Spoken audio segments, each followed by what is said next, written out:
and that's for adding in all the other parts that are part of the open yeast collection. So really your goal is to decide what promoter, what gene you want to work with, and what terminator. And I'll talk about multi-gene assembly a little bit later. I won't play this, but this is an awesome tutorial on how to do a Golden Gate assembly, or how Golden Gate assemblies work. And I'll make that link available in the chat later. I presented this actually last year for Biosum 4, and so there's a whole video on the open yeast collection there. That video was pre-production. It was hadn't started synthesizing, which is actually a good thing, but at that time. But now we have it, you can get it, and you can start working with it. So I talked about the transcription unit. I talked about parts. So these are icons for all of the parts that make up the open yeast collection. And for any particular part, and with these CBOL 3 icons, there are different options. So you would assemble your plasmid in E. coli, so you have to have a backbone there. You have a antibiotic selection. So I showed you that all the parts are in a plasmid that has ampicillin resistant. That's that P-open V3. So you can think of each of these parts as having a circle of P-open V3. I don't know if you can see my cursor. So each one of these has that P-open V3 ampicillin resistance. So when you go to assemble, you want to use a different antibiotic selection marker, and I have a few in the open yeast collection, but it's extensible so that you can add more. So chloramphenicol resistance, kanamycin resistance, you can have spectinomycin, whatever you want, you can work with. Likewise, there are lots of different origins. For E. coli, there's high copy, low copy, and in the open yeast collection, I've included 2, a high copy origin, as well as one that's called a temperature sensitive origin. And that particular origin is really good if you want to cure your organism of the plasmid. You can just shift the temperature and it will lose the plasmid over a short period of time. Okay, so I talked about the transcription unit. They are 3 parts. One of the possibilities with the open yeast collection is to be able to either integrate the your vector, your final assembled vector, into yeast genome. And for that, we need regions of homology, and they have to flank your cargo. So the cargo is really everything that's between the 2 homology arms. And so I've got a homology arm here and one on the other side. So you can see they flank, and you can see the colors follow a chain. So each of these parts has a BSA site that matches the next part in the scope. And then we get down here, and that joins up with the backbone up here of E. coli, and it starts. So this is a circular plasmid after you've assembled it. So I have included these assembly connectors. There's a left assembly connector and a right assembly connector, and that's really for making multi-gene assemblies of transcription units. So let's say you wanted to create a pathway that has 3 enzymes. You would build those 3 single enzymes as transcription units, using their correct assembly connectors, and I'll talk about that a little bit later, to be able to create the level 1 parts. So then what you can do is once you have those three, you can assemble those, and I'll talk about those details later. But basically, this is what open yeast collection is. So for each one of these parts, there's from a few to many parts, and open yeast collection works towards Pichia pastoris, as well as Saccharomyces cerevisiae. But there are many yeasts where it can easily be adapted, and actually some of these parts would work in the other species. So the backbones are agnostic to species, because if you're integrating, those go away. But whatever your target species are, you go into, these are generally silent. And the assembly connectors would also be silent. Let's see. So here's an example. Actually, let me go on. I'll skip that at the moment. So one of the things, this open yeast collection is released under the OpenMTA, which allows you to distribute it as you want, create how you want, do what you want with it. So it's a very powerful tool. But I also want to highlight the OpenMTA doesn't just apply to DNA. It can apply to any wetware, anything actually. So on the right here, there's a commercial strain of Pichia pastoris. It's called the X33. And I just looked at the Canadian price, $776. For anybody here that's doing homebrew, brewing beer at home or in clubs, you know how cheap Saccharomyces cerevisiae is. You can just go down to your homebrew store and buy a packet for under $10. Pichia pastoris, it's really been an industrial enzyme producing species, and so there's this whole system that's built up around the biomedical industrial research complex, I call it, where all these things are expensive. Okay, so we can't use these because they're proprietary. And one of my calls to actions for people in this community is to, if you're into bioprospecting, or you love mycology and you like going out and foraging, it would be great if you can actually start to build up a database of or a repository of real open source organisms that people can work with. So the open yeast collection was designed for Saccharomyces cerevisiae and Pichia pastoris. It's officially changed its name to Categorical pastoris, but people still call it Pichia pastoris. I should actually be using the new name, but I'm in transition, just like species names are. But so, as I mentioned before, it can be extended to other organisms. For example, Yersinia lipolytica and S. pombe. There may be reasons why you might want to use these. And because they're yeast, there's a good chance that some of the parts, like the selection markers, will actually work in these species. But as Team Friendzymes showed, you can use the parts, particularly the assembly connectors and the backbone components, to as a basis for building in other species. And they worked with Bacillus subtilis for their work. So yeah, I was talking about with the open yeast collection, you have the option of integrating or having the plasmid as an episome independent of the chromosomes. So I mentioned about the homology arms. You have to have two of them flanking your cargo.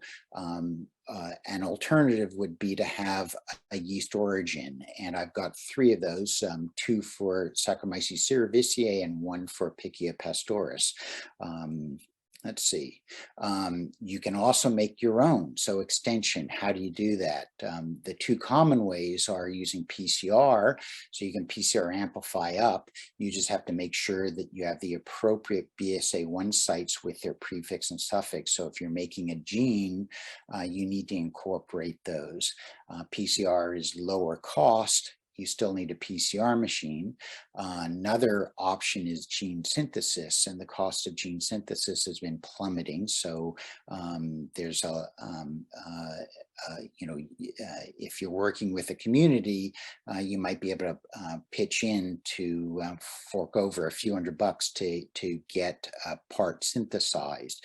And the open insulin community, they've been doing a lot of gene synthesis. And in fact, the open yeast collection, the Pichia pastoris subsystem of it can be used to produce the open insulin genes.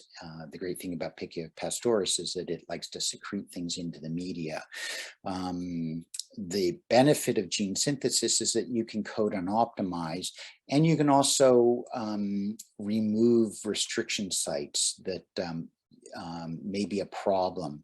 So the sites that are important for open yeast is, of course, the BSA1 site, but for the secondary assembly of multi-gene transcripts, you need the BBS1 site as well. So you want to make sure that those aren't within your genes. And yeah, this is a big list of the selection markers. I'm going to escape here, and let's see, I'm going to have to move the Zoom controls out of the way. And I'm going to go into, where is it? Here we go. Okay, so I'm going to first take you up to the homepage for the free genes. So this is where you would order it. I'm going to pop in here. So this is where Open Bioeconomy Labs has a whole bunch of reporters, a whole bunch of collections. So they have their open enzyme collection, and this is an amazing collection. I have it in my lab, and there's a lot of information. Actually, I'll just go to the gene tab to show you that. So there's a whole bunch of things. So like if you need Taq polymerase to do basic PCR, that's awesome. You can get it there. If you need BSD polymerase because you want to do a LAMP assay for the purpose of diagnostics of some disease that's problematic in your region of the world, it's there. If you want to do the LAMP assay for studying biology out in the wild, you can help to create expression systems that produce these enzymes. So I'm really indebted to Jenny Malloy in the Open Bioeconomy Lab. Here is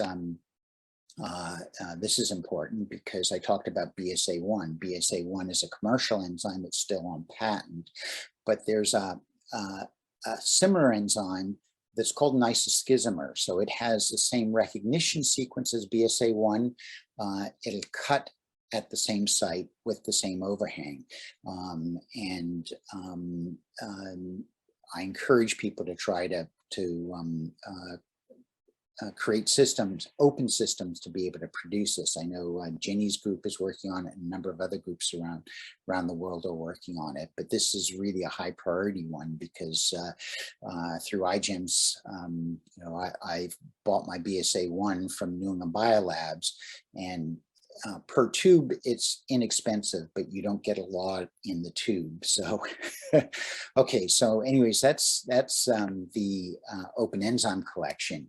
I'm going to come in here, and this is where you get the open yeast collection. I'm going to first just plug the Open Bioeconomy Labs and BioBricks Foundation Protein Expression Toolkit. This is largely, put it here. It's a whole bunch of parts to be able to assemble all sorts of E. coli expression systems. And there's a map here that shows the overhangs. And my open yeast collection has adopted the standard prefix and suffix that are used in these parts. But these parts, because they're designed for E. coli, you can't actually just take them most likely you can't express them in yeast because of codon optimization issues. Okay, so back to the open yeast collection. Okay, so you can get that here. You have all the genes here. So I talked about the CCW12 promoter. And if you click on this, this gives a bunch of information, but very importantly, it also gives you the GenBank file here, which you can click and you can download, and you can inspect it in a SnapGene viewer or whatever tool that you want. So this one, I've made a simplified version. It's the same promoter, just removed a whole bunch of information. And that's true of all of the parts. They're all in there, so you can explore that. Okay, so let's see. I've got a bit of time. Okay, no, not that one. So AdGene, they've got a whole bunch of learning tools and protocols, and so this is a great a resource for learning about stuff. But there's so much information on the web, and you can get all sorts of tools and components, reagents, fairly inexpensively to be able to do work. Let's see. No, let's go here.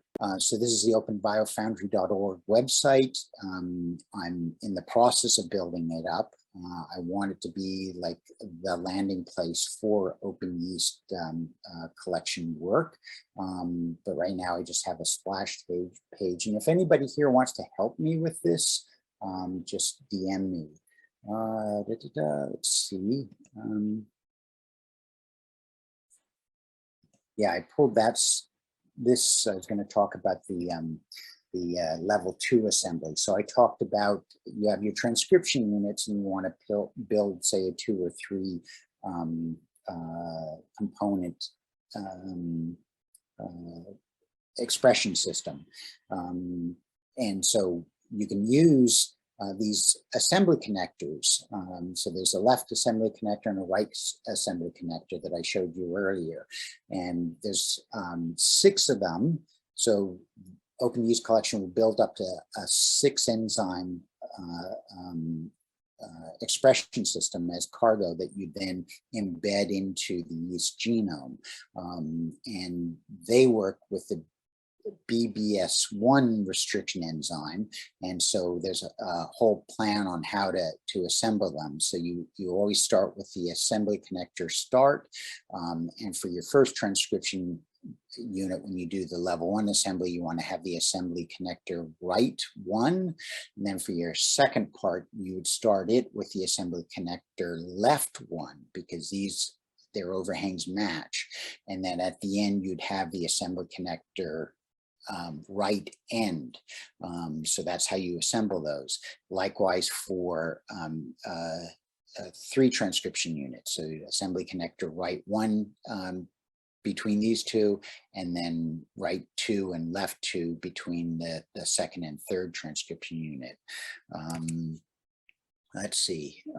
Actually, maybe what I'll do is I'll open it up for discussion, comments.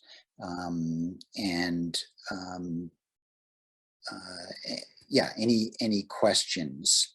I'm going to escape out of, I'm going to stop sharing, and because I think we have time. I think last year I filled it up with so much information that people didn't have time to ask questions. So if people want to ask questions, and I'm just looking at the chat here. Yeah, okay, great. Thanks, Jan Martin, for providing the link for SnapGene Viewer. It's amazing. There is also Benchling, I tend to have a lot of browser windows open. I'm working on one project, so I'll have a whole window full of tabs. I can have hundreds of tabs open, which brings down Chrome. So I don't like actually working in Benchling in the browser. The minute they actually create an app that works on Mac or Linux, I'll be there. But it's another useful tool. So it's up to you as to your preference. Okay. Okay, yes. Thanks, Eric, for providing the link. Are there any questions? Does anybody want to ask?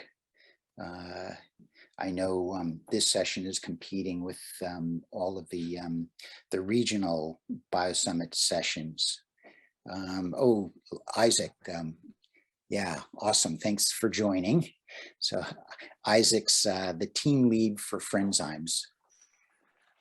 Yeah, fantastic talk, Scott. One thing that I was thinking about as you were talking about, the need for open Pichia strains.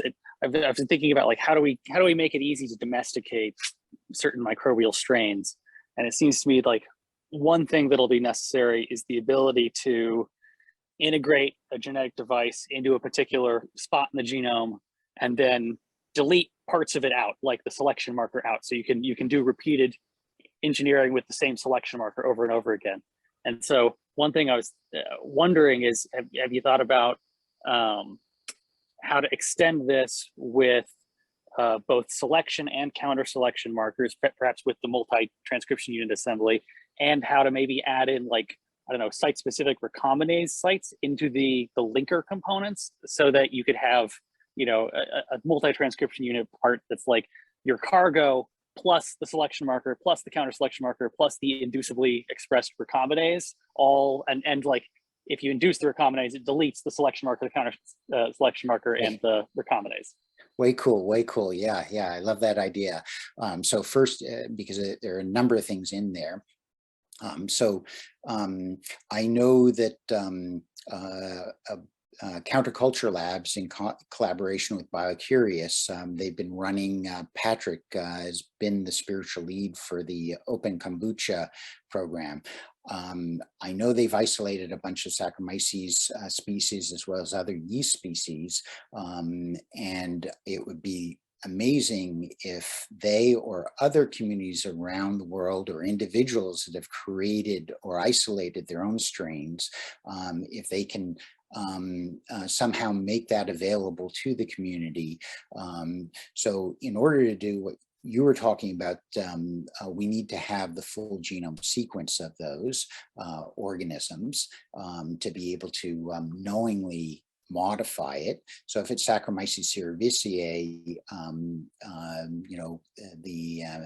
there are a lot of labs that are building up their capabilities, and they have MinION sequencing tools, these amazing cell phone size devices for getting whole genome sequencing. And of course, I know there's a cost to those, but that would be a great project for people to work on, to be able to isolate the organisms and characterize them. But once you have the genome sequence, then you can set about using either traditional techniques, or you could target. So this is how having the genome sequence helps you design your own homology arms to be able to integrate your cargo in, and it's up to you to decide what that cargo is.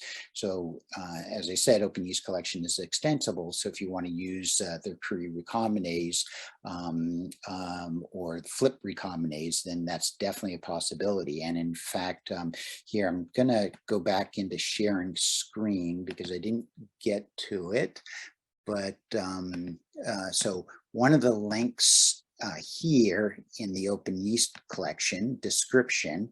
So this is where is it?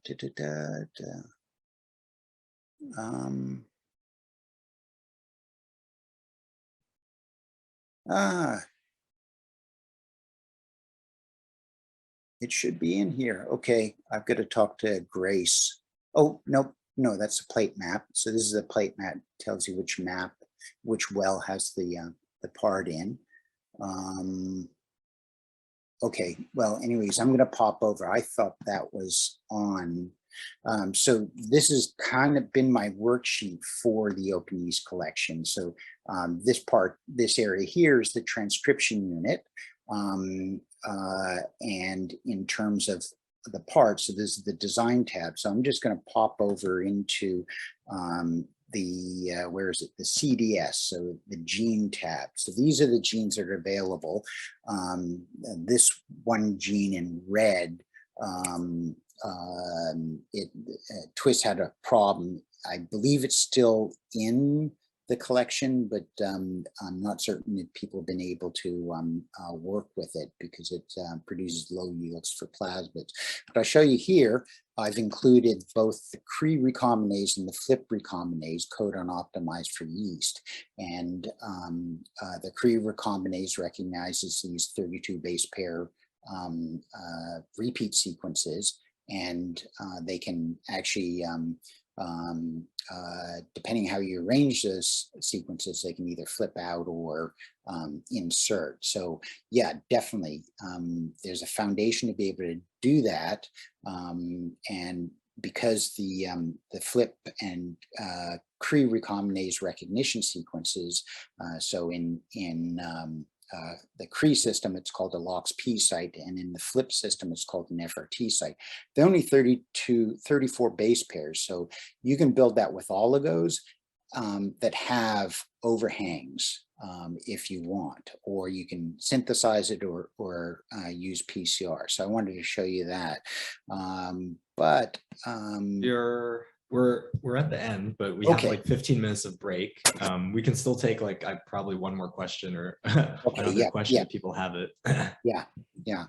So, I'm totally excited about the possibilities. And please order the open yeast collection. It's free, right? It gets shipped to you free.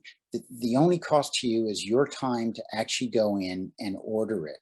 And I would love to see BioCurious order it. You can see on the free genes tab in the Bionet tab that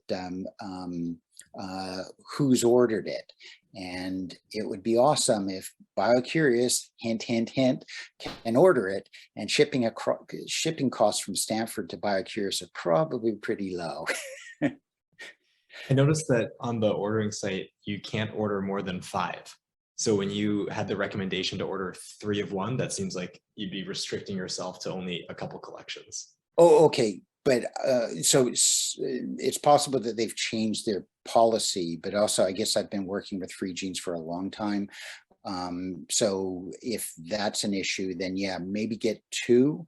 But is that in any one time, or is that? That's probably just for a single order. So maybe you can, okay. Maybe you can do multiple orders. I'm not sure. Yeah.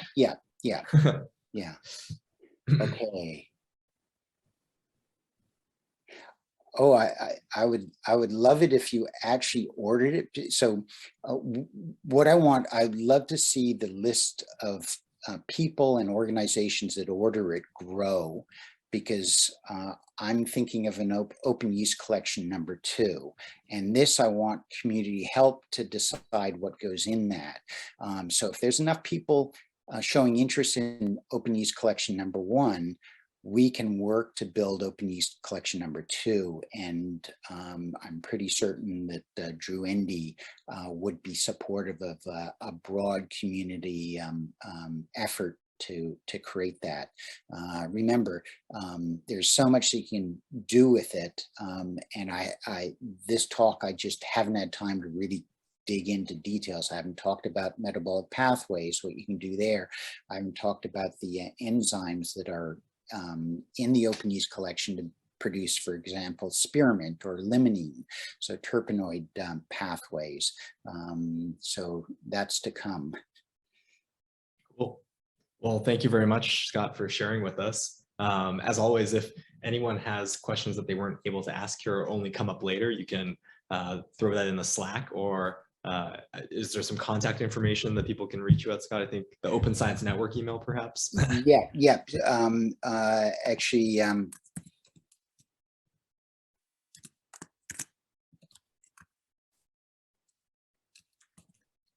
dropping that into the chat right now. Yeah. Okay, Scott at Open Science Net. Hopefully I didn't do a typo. OpenScienceNet.org. That would be the easiest way. But we also have a link for our Friendzymes group. Let's see if. Yeah, I think the sign up sheet was dropped in the chat. Oh, okay, it was okay. Good. Salim just added it as again. Okay. And the Friendzymes group is a global group. You've heard a lot about it here at BioSummit, and we're working on all sorts of different things.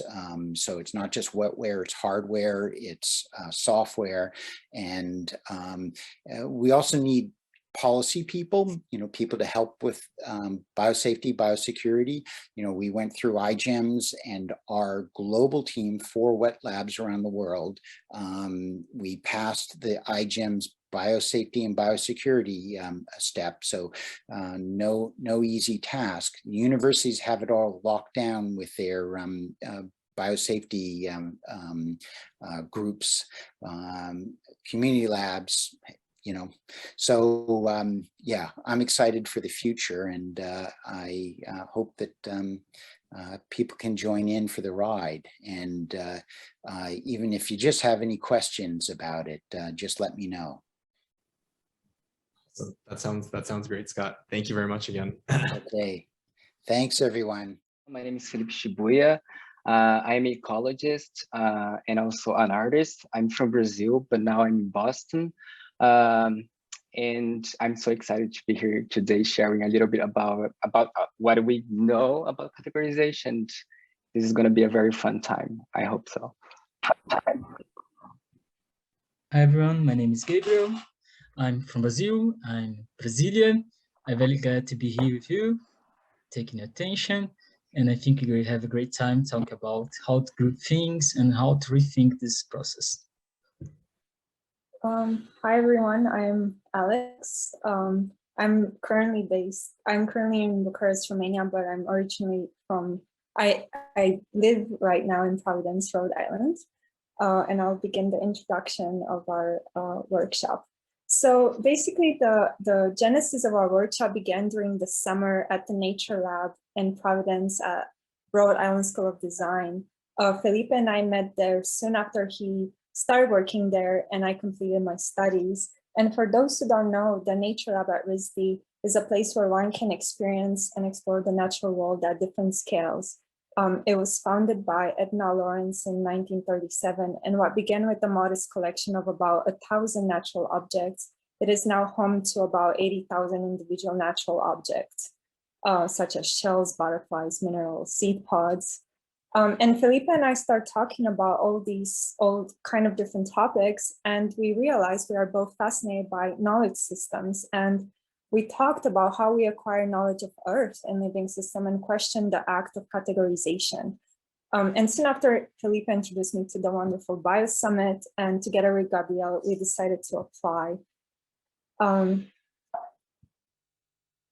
And so together we arrived at this question: how do we categorize the world? And we began to list different classification systems, some of which we will explore in this workshop. And our goal with our workshop is to open conversation that reveal the diversity of grouping practices, become conscious of the ways in which we categorize, discuss the patterns in which our perception have been conditioned, and create a space in which we can embrace all the different ways of knowing the world. So simply put, a category is defined as a group of people or things that have similar qualities. So to categorize is to do the same thing, is to put things in, people or things into categories. In the Categorical Impulse, which explores the act of categorization as a cognitive and cultural mechanism and expands on the symbiosis between nature and culture and how categories create cultural patterns, Roy Allen, a professor of anthropology and human ecology, describes categories as being those entities which the human mind creates in order to make sense of the diversity of experience by grouping things, attributes, and phenomena based on similarity and difference. Categorization, therefore, is the means by which the uniqueness of each experience is transformed into the more limited set of learned, meaningful categories to which humans and other organisms respond. And why it's helpful, and how categories help us? They help us to process information, reduce complexity, retrieve information, organize things, object, concept, feelings, structures, and communicate with others via a common language. So if we pursue this thread that categorization is an indicator of the human mind impetus to seek order, and that the human mind continuously seeks to categorize and classify based on our areas of studies. You know, Felipe and Gabriel are both ecologists, and I research the topic of nature, culture, sustainability, and I have a background in biomimicry. Then perhaps the question, how do we categorize the world, transforms into how do categories influence our perceptions of nature? And how can we harness this impetus of the human mind to seek order, to amplify and expand our perception of nature? And so, because in the end, how we categorize the things, being, and phenomena on Earth eventually creates perception of Earth as a whole. We cannot build complex concepts without categories, as they provide the foundation and building blocks of thought, yet sometimes it can limit how we see things, and there is a danger in relying on them too much, because it culturally prioritizes only specific ways of seeing the world. And this photograph of Earth rising during the Apollo mission could perhaps become our compass of always remembering that a switch of perspective is always necessary, and remembering us about the human constructs we create to make sense of the world, and that all these different ways of knowing the world coexist simultaneously on this pale blue dot, as Carl Sagan once called it. Thank you, and from here I will pass it on to Felipe, because we're going to introduce you to a self-reflection on how do you categorize? Thanks, Alex.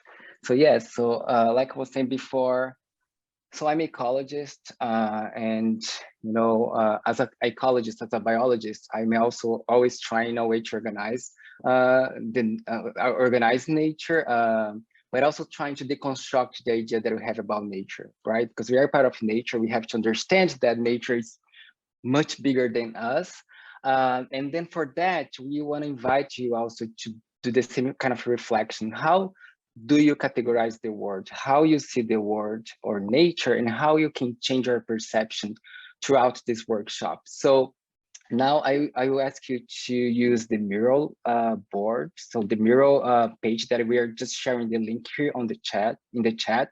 So if you can click here in the link and open the page, I'm gonna share my screen and I can explain to you this first prompt that we're proposing. Let me share my screen. So just let me know if you can, yeah, I can see a lot of little things happening here. So it's good to know that it's working. Okay, so I will explain very, very briefly this first prompt. So the idea is not to give you a lot of information, because you know we have more prompts to do. But what I want to ask you is to choose one of these cards you see here. If you scroll down, you see a lot of them. They are all the same. And the idea is to choose one and write your name. So here it's mine, for example, number 1. I will just write my name here, and you can choose one and write your name. To use this space as your tab, your card, and the place where you organize nature for now. So, okay. You can just choose one and write your name. After that, the second part of the exercise is to do the self-reflection exercise. So as Alex was saying, you have, you know, different ways of classification, but the idea here for now is to give you this kind of first perception. How do you see the world right now? How you categorize the world as you understand nature and world at this moment.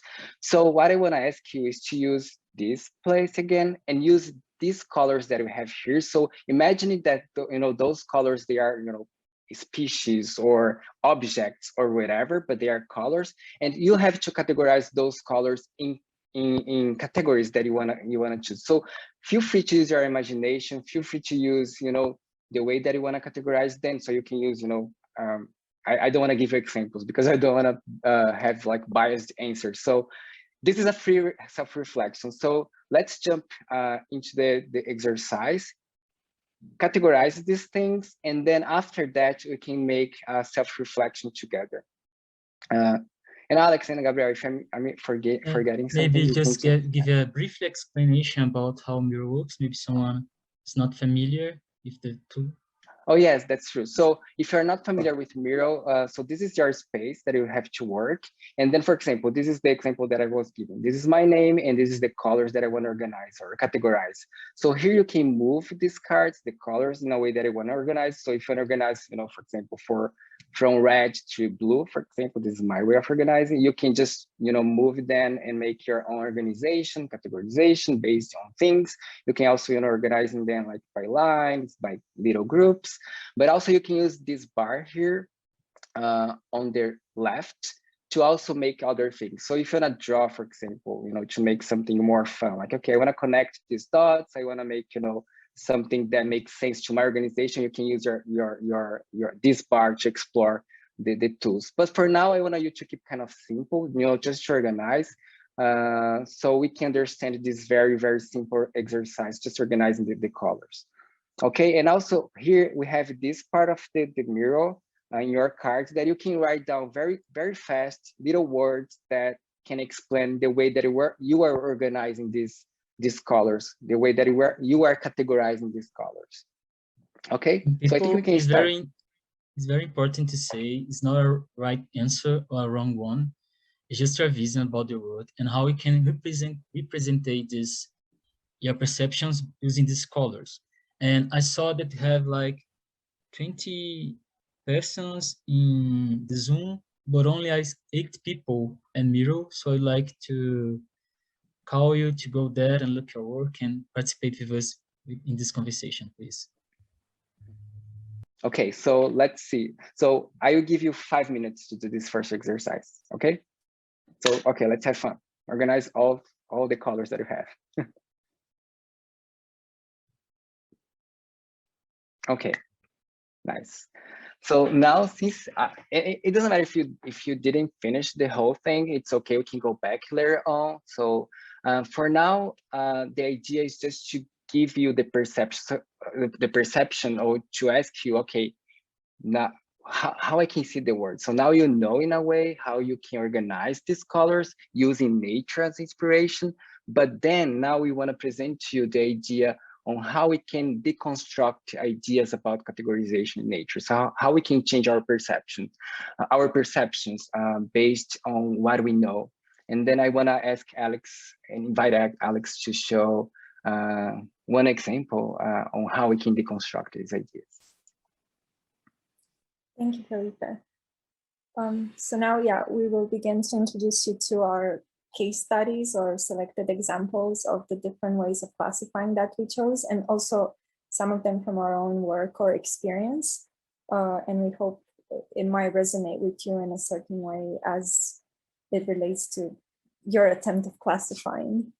So I'll begin.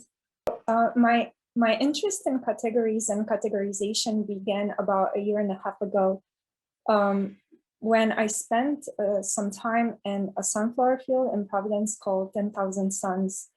As the sunflowers were growing and as I was interacting with their life cycle, I realized that I never before interacted with the life cycle of a life form in the context of a seed, from seed to seed.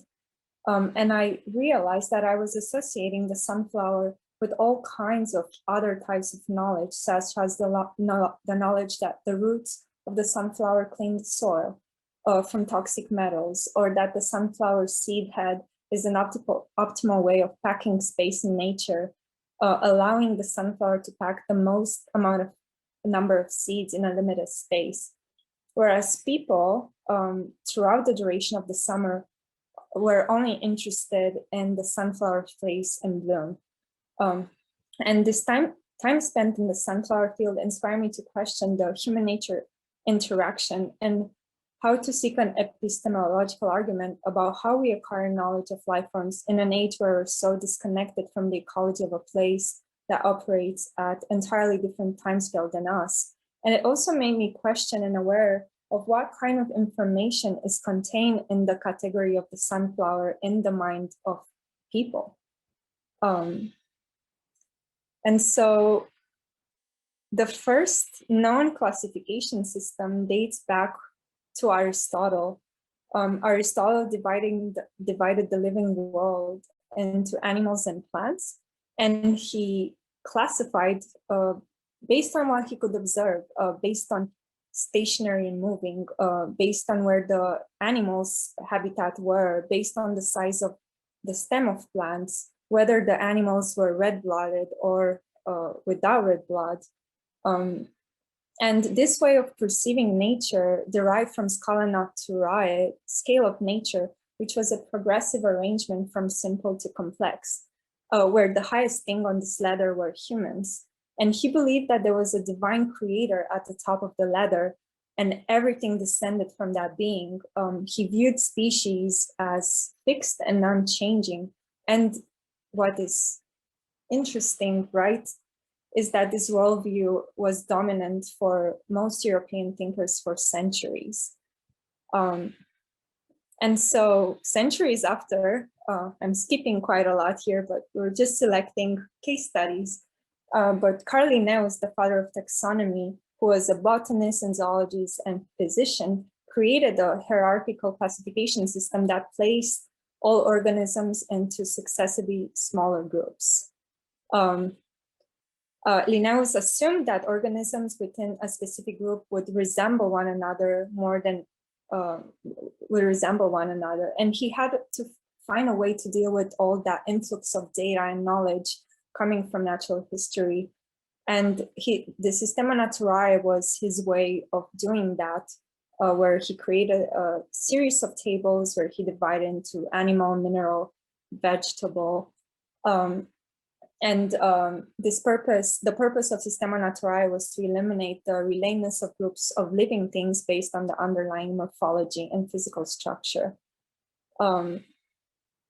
And so here you can see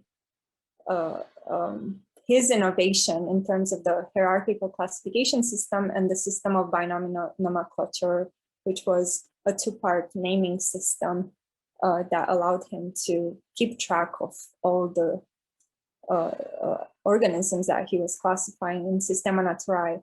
And yeah, I think Systema Naturae began as a book that was 11 pages, and he actually believed that he left a few pages free that he thought that he would place all the other organisms that he would find there. But in the end, it was over 3,000 pages and he could not keep track, which was also, it was like an early way of keep data management, but in the form of a book. And so from Linnaeus, my second choice of a classification system is actually clouds. And how does one categorize a cloud, and how can a classification system capture the ephemerality and dynamism of cloud formation? And this was made successful by a pharmacist by profession, which was Luke Howard. And in the 1803, he wrote The Modification of Clouds. As a little boy, he would spend his time observing the sky, and actually he found patterns where others thought it was impossible to classify the clouds. His classification system was, he named the cloud based on their shape. So he had three main shapes: cirrus, cumulus, and stratus, and based on their height, where they would form.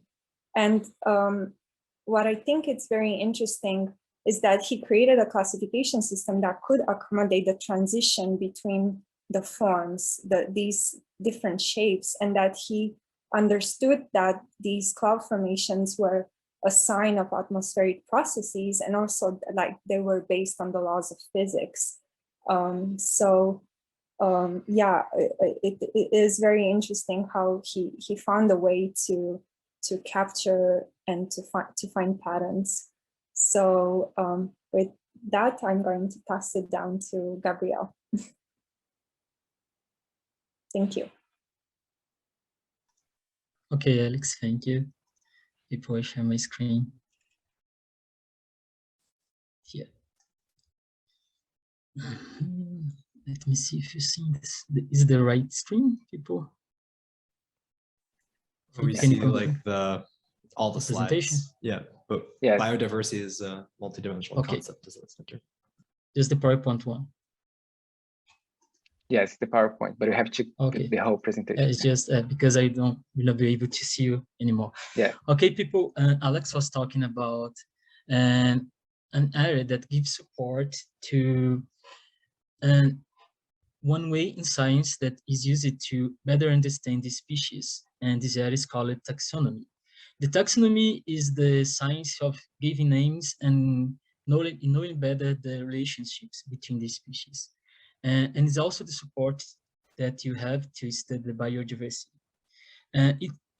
As you broadly know, biodiversity is also studied to better understand the relationship between the species, also with the environment and so on. But biodiversity is also have a multidimensional concept. And looking at the biodiversity in different levels, you give us different answers. Like in this example, you can think each one of these forms is a living thing, and the red ones could be any species, and the green ones could be another one.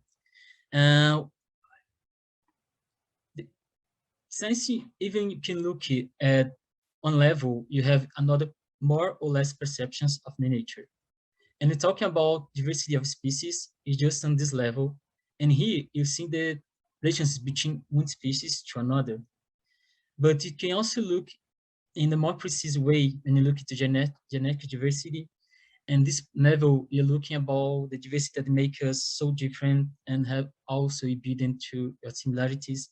And also can have the example of the dogs and the cats, the domestic animals, and how diverse they are. But each one is from one species, but each one has their own behavior, and is also interesting. And you're looking to knowledge better the environmental process and so on. But if taking a look in the more broadly landscape, you can look to landscape diversity or the functional diversity. In this level, you're looking for the interactions between species and also how they respond to the environment, and also how they can influence this place.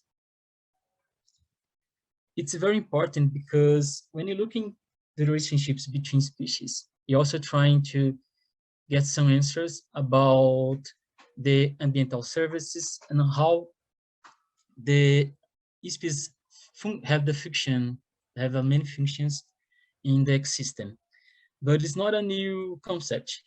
You can found this science the 300 before the Common Era, when Theophrastus makes some explanations and some considerations about the relationship between plants. And it's all evolved to relationships between plants and their pollinators, and then thinking about their habitats, and then we're thinking about more diverse perspective in the communities, and then in in the last century, the perspective of the functional ecology. What is interesting to see here is that all they are ways to categorize the living things, but it all have some own particularities that could improve your perception about nature. So it's important to think that the knowledge is something that's always changing, and it's not something that's already done. It's a construction. And in here is just considering the knowledge that is in the academy, in the schools, and also in the universities, in the books, but you have a lot of more to look at to better understand the relationships of the living things. And here I give us an example of how can you change your mind if you're looking at some level or if you're looking in another one. In the first place, we have the division about species. Let us think that you have just the species B and the species A. Each one has been seen in the classical taxonomy vision how two very different groups, and they look so apart from each other. You can also be considered this like the vision of the richness of the species as the basis of this perception. But sometimes there are a lot of information that are not seen in this perception. If you look at the behavior of each one of these forms, how they comport, how they respond to how the behavior and how they respond to the ambient, you can have a more richer view about things, and things that previously are looking so distant may be really similar than we thought before, and have another patterns and other ways to see the same thing. And it's very interesting and it's very important.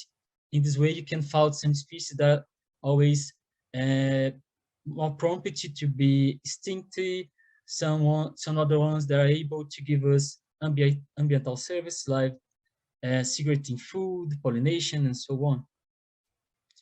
And then I give just an example that you can see in bees.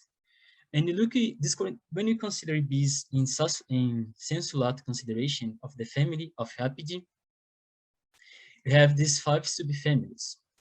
Well, when you look just in this column, it's a study that showed the distribution of the class of dry weight between high, upper middle, low, and lower. And the size of the circle is related to females and males, and also is the frequency of bees in each of these classes. It is given by the weight. So we have the heavy ones upper in the ones that are not so heavy in the bottom of the table. And then what you can see in here, if you look more precisely to each subfamily, you have some information that was written in here when you have just at this level. But if you look in a more precise way, you have some information that was not before. And here, just as we have just some examples of genders of each one of the subfamilies, and they're very diverse in the behavior. Someone get kleptoparasites, someone need oil, and so on. All this information is usually related to the weight, to the weight that they have. And if you look to this perception, what we see as there are some groups that are more propense to be instinctive, or they're in some special attention, and you trying to find patterns in conservancy of the bees. And it's just an example. How can you rethink some traditional ways of looking to groups to find new information? Thank you, people. Felipe, could you please? Yes, okay, all right. So thanks, Gabriel, thanks, Alex. I will try to be fast when I'm sharing my presentation. So the idea of this workshop, of course, is to show to all of you, but also to us that, you know, we can change our perception about nature. We can change our perception about organization, categorization. And I'm just bringing one more example that is very common, you know, in nature, especially talking about colors. So as you know, color, it's a way of communication in nature. So everything has colors, right? So flowers, birds, and these colors, they are communicating messages. So for us as humans to understand better the rest of nature, we are organizing those colors in guides so we can understand better what the rest of nature is saying. And as you can imagine, in the past, we had people organizing all these information guides, in field guides, in books, and one of these classifications called Werner nomenclature of colors. So Werner was a very famous geologist in the 18th century, and he was organizing colors based on minerals because he was a geologist. And for him, of course, it made a lot of sense to put all these colors that he was finding in nature in minerals in this book because he was studying that. So this is just one example of the guide. So here you can see a lot of pages with a lot of colors, and in each line you can see one color and a lot of information about where you can find that specific color in nature. But since Werner was a very famous and well-known geologist, he was also trying to, bring more people to understand color in nature. So what he was doing also, he was talking to his friends like Darwin and other people, and he was also trying to understand how we could include more information in those guides, especially in this guide. And what he was doing to be, more to reach more people, he was including more species of, animals and plants besides minerals in this book to show to people where we could find those colors in nature. So here is just one example. So the first line, you have the green, the grass green color that he called. And here is examples of animals, vegetables, and minerals that we could find that specific color. And then of course, as I was saying before, this guide, this book was considered very reliable because, Werner, he was a scientist, so he was organizing very well these colors in a way that could make sense to all of these people who were using the guide. And Darwin was one of these guys, so he was using the guide during his exploration of the world. So he was exploring the world, and I like to say the word exploration because he was exploring, and he was using the guide to kind of catch all the information about colors that he was seeing in this place. So of course, Darwin, he was not an artist, he was not a painter, so he was putting all this information on a book, a little book. And when he got back to the continent, he was asking people to use those information, especially about color, to draw or to paint some kind of species. And for example, this is one of the examples that we could find in Darwin notes of someone who was using the colors, so the yellow color in the belly, the blue color in the throat. So those people were using this information to draw and to keep this information alive for people who were not able to see those colors in this specific place. And then, as you can imagine, as color is a very important thing for us as humans, we are so visual, we need to understand the color, we need to see what's going on in nature. We have a lot of ways to organize those colors, but all of them, they are using information that we as humans, we assume about nature. So we know that, a specific flower is red, a specific bird is blue or yellow or whatever, but this is this information, all of them, they are assumptions about how we can see the world as humans, but we are forgetting that we have more things in nature that we cannot see as humans.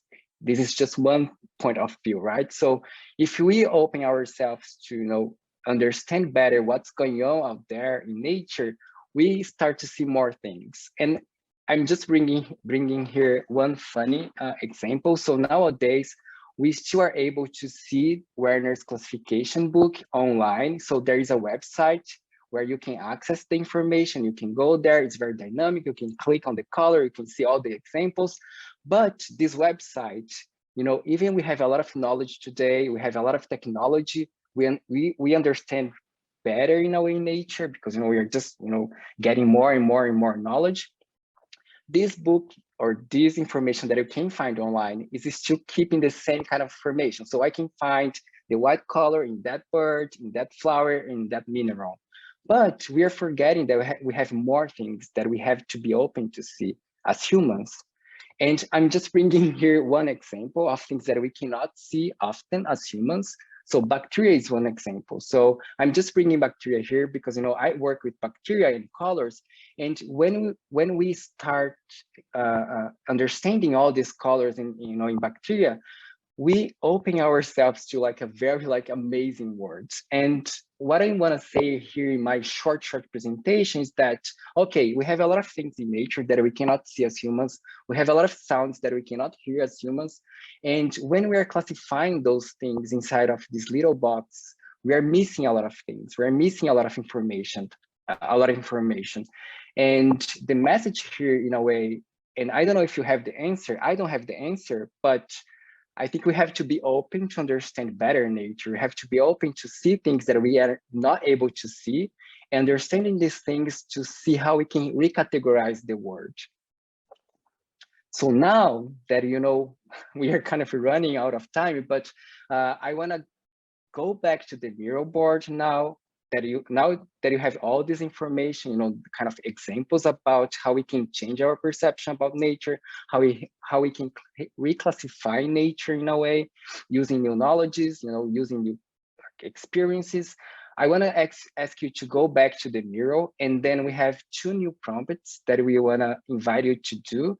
And from there, we can see how we can change, if we can change our perception about these classifications. Okay, so Alex and Gabriel, I don't know if you want to include something before I go to Miro. I don't think we have something to include. Maybe just show the screen of the Miro one. Okay. But I think I need to stop. Okay. You have 15 minutes, but we can also have some extra 5 to 10 into the break. Okay. Yeah. Okay, that's great. Let Be me great. find this the one. Now, people, I think you see my screen.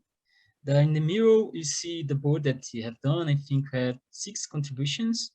And what you're asking you to do now, everyone to look at each other perceptions and give your contribution in this board, so you can look at the solutions that the world wants people and think, oh, is it interesting in my perception?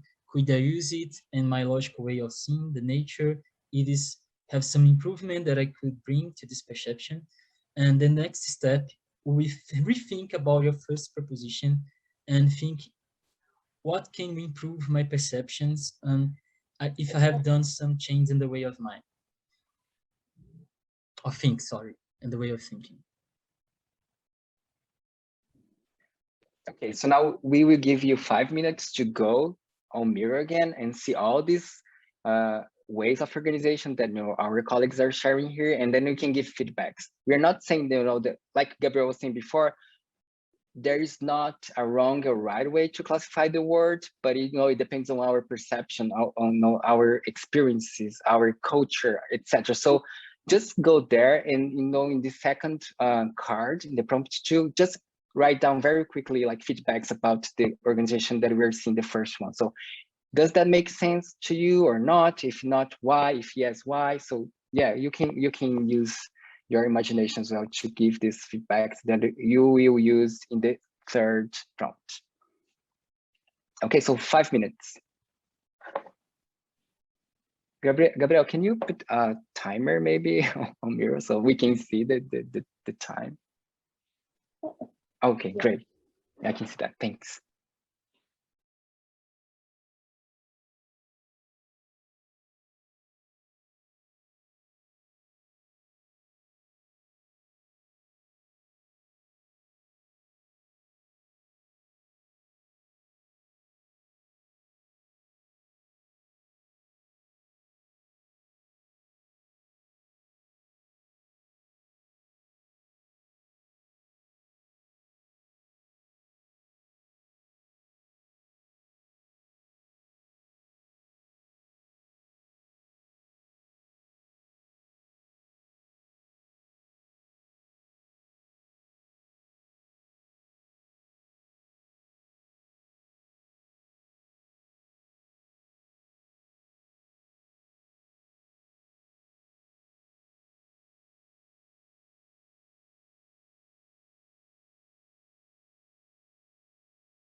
So we are kind of running because we just have 10-15 minutes and we are just, okay, this is opening the, the invitation to talk later for sure.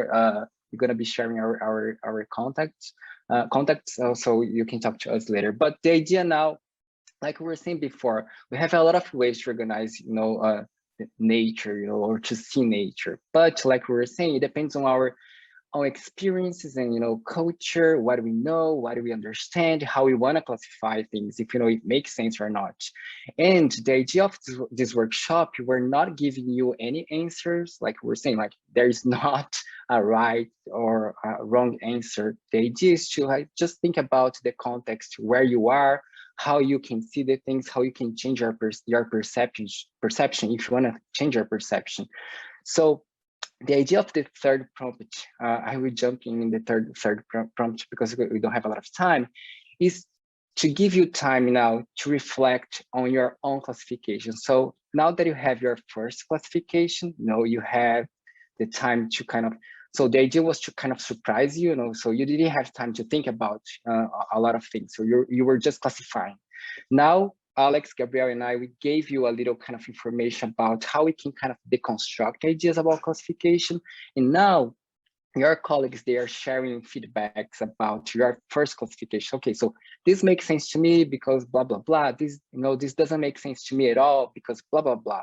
So now the idea for the third prompt is for you to go back to the first one, see the first classification, read the feedbacks that your colleagues are giving to you and say, okay, this makes sense to me. Maybe I have to change my way of seeing the world. Maybe, I have to change my way to see nature, perhaps. And then now we are proposing that you have to make a second classification based on the feedbacks if you want. So the idea is to use the first classification, changing that or not, and then proposing a new one or not. If you want to, keep the same one, the first one, it's fine.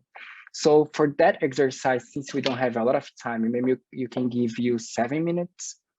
And then in that way, you have 5 minutes of conversation, maybe 10, to discuss a little bit about what do you think about nature? What do you think about classification? How you can change your perception, or how you can help us to change our perceptions as well. That sounds good? That sound good? Yes, and it's also important to say that you could look for the first one and make new improvements in that one, and like compare the both and seeing if it look more interesting, if they improve the suggestions that the people had made. Okay, so 7 minutes to see the feedbacks, to kind of reinterpret your first classification, or not.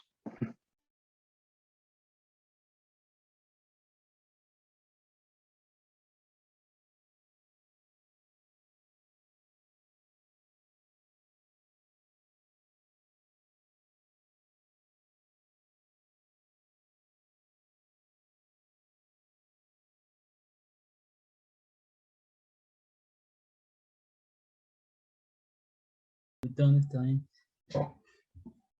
Oh, well, you see some suggestions of changing. Let me share the screen. I'd like to put you compliment with me. Everyone see? Does everyone see this? Well, I see very interesting proposals and ways of rethinking. Some people really changed the structure that was taken before. And I was also like way of data visualization, something like that people also propose in here. So what I have seen that people usually talk about better way to distribute things to the ideas being more clear and more explicit to everyone. And it's a very interesting, I really like it, how this person, which one is the Danny made this proposal. And I also used to like to talk about the idea. I think that's be great. Oh yeah, I mean, someone suggested that because I had the light in the center before, that maybe I could put the dark one. And to me, I'm like, oh, there were more dark colors on the outside. So I flipped it and I feel more tight, more visually pleasing. And did you use the colors like an analogy to some concept in biology or nature? No, I was not really, I don't think. I mean, I guess I see them all. I wanted to find connections between every color in some way. So I wanted like 2 axes, and that's what gave me this sort of circle spread. And what do you think about the suggestions that people do, or if you, the people did, or if you, the talk that you have, it help you to change your mind about something? Yeah, I think it was nice. In some ways, it's also just having more time and to stew over it myself, and then here, yeah, I think the suggestions plus the time help refine. Okay, thank you. Let's see the other one.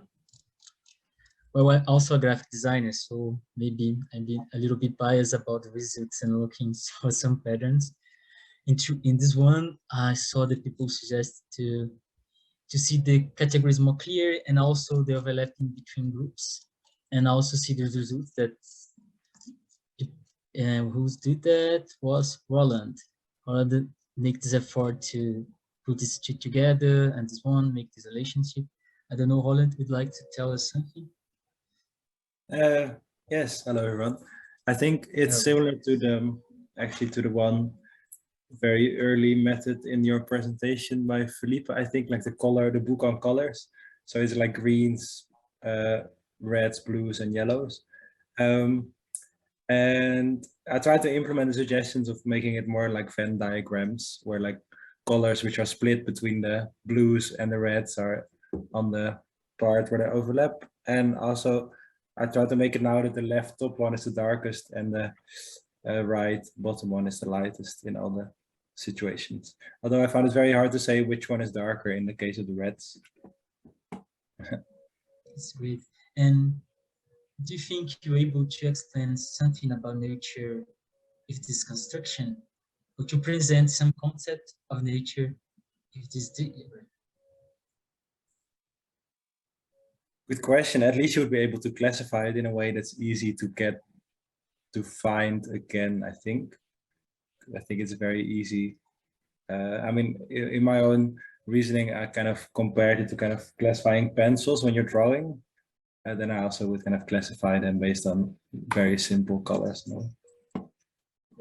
So I think it's easy to look up, but I guess everybody has a different scheme. Okay, thank you, that's great. Let's see the other one.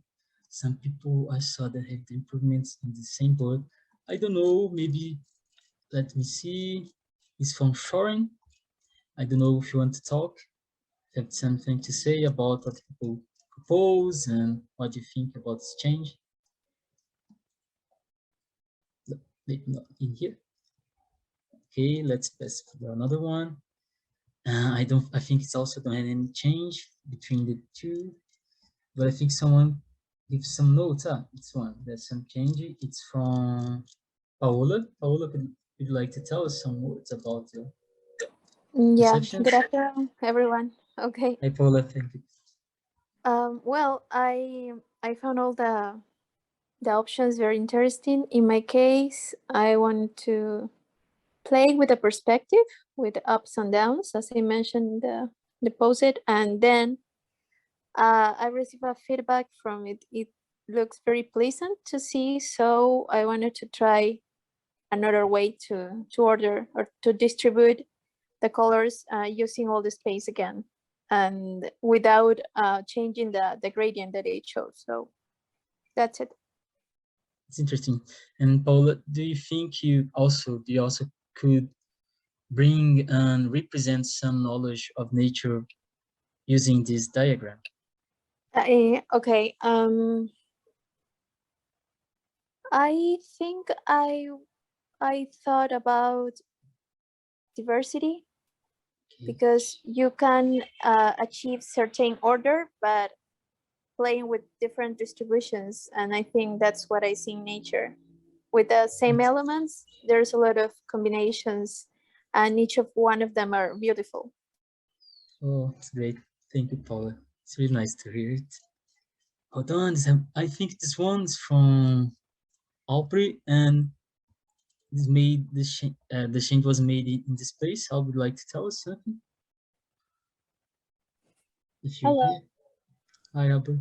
Hi, I put this on there, but I'm new to Miro and I'm not a graphic designer, so I can understand why my organization does not feel like a category. And I think for me, I wonder how non-human species see color. We know that monarchs have the greatest visual spectrum, and they navigate by their ability to view the sun even on a cloudy day through their polarized abilities. So I think this is very thoughtful and thought-provoking, rather, for more thought, I think. I'm in the middle, I guess, is where I am. I really love it. And the back has a combination of all colors embracing, all requiring, all beings. It was a sentence that you had, right? I'm sorry? The sentence back is a combination of all colors, embracing and requiring all beings. Something that I wrote? Yes, yeah, I recently really love it. Thank you. I recently learned that, and I think actually it was Black Thought is the one who I learned that from. He gave a talk with Merriam-Webster, and it is really a mind-blowing truth. Okay, thank you. I really love it. Thank you. And then I think I have just one more. Let me see it. I don't know if you don't have any. Someone would like to tell something? Is there anyone that I not seen, not have seen? Have saw? Yes, I don't know if you have time for questions, but I love to open for questions. I know Daniel and Maria. I think this would be a good time for questions. You maybe like 1 or 2 minutes for questions, and then we can try to onboard the next person. 3:15 is the next presentation. Yeah, and I also put our emails in the chat. If you have follow-up questions or you want to continue the conversation, feel free to send us an email or even on Slack. We will respond there to the questions and we save the chat. If Abra would share the name again where you heard this quote that's been written in the chat, it would be very nice.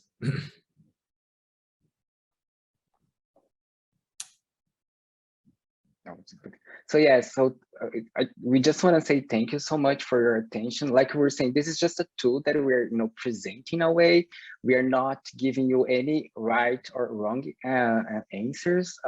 And like we were saying, nature is so complex. We're just a small part of this huge thing. And when we open ourselves to understand better, the sounds, the colors that we cannot see, and how we can classify those things, if they are classified, if you can classify them, maybe we can understand better our role as a species in nature, and maybe now we can see better how we can put those things in a space or not. So this is an open conversation that we're creating here, and offering this tool and this moment to reflect and see how we can change our perceptions about what we have, about the knowledge that we already had, and how we can change this knowledge as well, because the knowledge is not static, right? So we're always changing. This is part of our evolution as well. So yes, thank you so much. I don't know if Alex and Gabriel, you want to add something, but yeah, thank you. Yeah, thank you so much for your participation, and it was so wonderful to learn from you, and can't wait to go back to the Miro board and analyze every single one of the exercises. So thank you so much. People will also like to thank you for the great time that we had. The Miro board we still be open to make our contributions and see it with more time and rethink. And well, thank you for the time that we had. Today we have Distributed Diagnostics, Accessible Microfluidics, a joint workshop run today by KENZA from Bricobio and RADAKRISHNA from Boston University. And I'll turn it over to them. Thank you. I think Krishna, you will start with a slide deck. Yeah, I have a couple. I'll do a short intro so that people won't be like, "Oh, what are we talking about?" Give me a second. Let me just get Zoom to play nice with me. maybe in the meantime, we can have some hands up and see who is familiar with microfluidics. Maybe just a topic in general would be awesome. Nice, I see Maria. Let me pop up this gallery view. Awesome, Salim, cool. All right. Can everybody see the intro slide and not the presenter view and stuff? Yep. Yes. Okay. I can start off as soon as we're ready to go. You're ready when you're ready. Okay. Yeah. Thanks a lot for the intro. My name is Krishna, RADAKRISHNA. I usually go by Krishna, and I'm gonna start off a little about what we are and what we're trying to put together as a part of this community called Disputed Diagnostics. So for those of you who don't know what microfluidics are, think of it, it's a nascent technology that's been emerging for the last decade or two. And what you look over here in this slide over here is an example of a microfluidic device. It's a very good example because it kind of showcases what it's all about. One, it's basically a small plastic device into which you can put tiny volumes of fluid into it. And the second, finally, what you can do with those fluids is that you can manipulate it and then you can sense it. So what this actually means is that anything that you need to do on like a desktop bench in your lab for doing like any kind of life science research, chemistry research, can actually be done on the small plastic device. And that's the whole point of why microfluidics is cool. Because now, instead of having clunky lab equipment, which might cost you in the range of hundreds of thousands of dollars, it's possible to miniaturize them and make them cost somewhere around like $100 or less than that if possible. Now, you might be wondering, where are they and why are they important for diagnostics? So everything ranging from like glucose sensors to a new generation of micro PCR arrays. And what's coming out in the future, what you'll probably see flooded in the market will be like wearable devices for detecting hormones, detecting different kinds of analytes inside your sweat and whatnot. And it's just not this, right? Like it goes beyond this to like blood sampling and all kinds of crazy advances in biotechnology and diagnostics can be integrated into microfluidics to make it into like a form factor that's actually usable. And it's not just that. Microfluidics is also used for doing lab on a chip research, as in you go back to your lab and you're actually doing like biology research. And we've seen a lot of folks in the Bio Summit doing different types of bio research. But think about your 96 well-plate array, where you're just working on like 96 samples. And in this picture, you'll see like 3 devices of what we call droplet-based microfluidics. Now imagine each one of these droplets being one of your samples. And these videos are actually slowed down by about 200 times. That means that within the time you blink, your entire 96 array is actually going through an entire process of, either injecting new reagents, mixing 2 different samples, and selecting whether or not that's a good thing. Now imagine if you were actually somebody who's plating it on, pipetting on a plate and like picking out colony samples, how easy it would be if you were doing what's in the bottom, because it'll all be done automatically.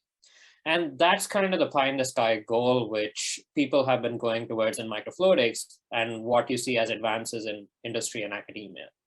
And over the last 2 decades, people have gone crazy with this, right? Like they've been putting together crazy amounts of complex devices, as you see over here. And some of them are so complex that you can't even make them outside of the one individual lab that actually made them.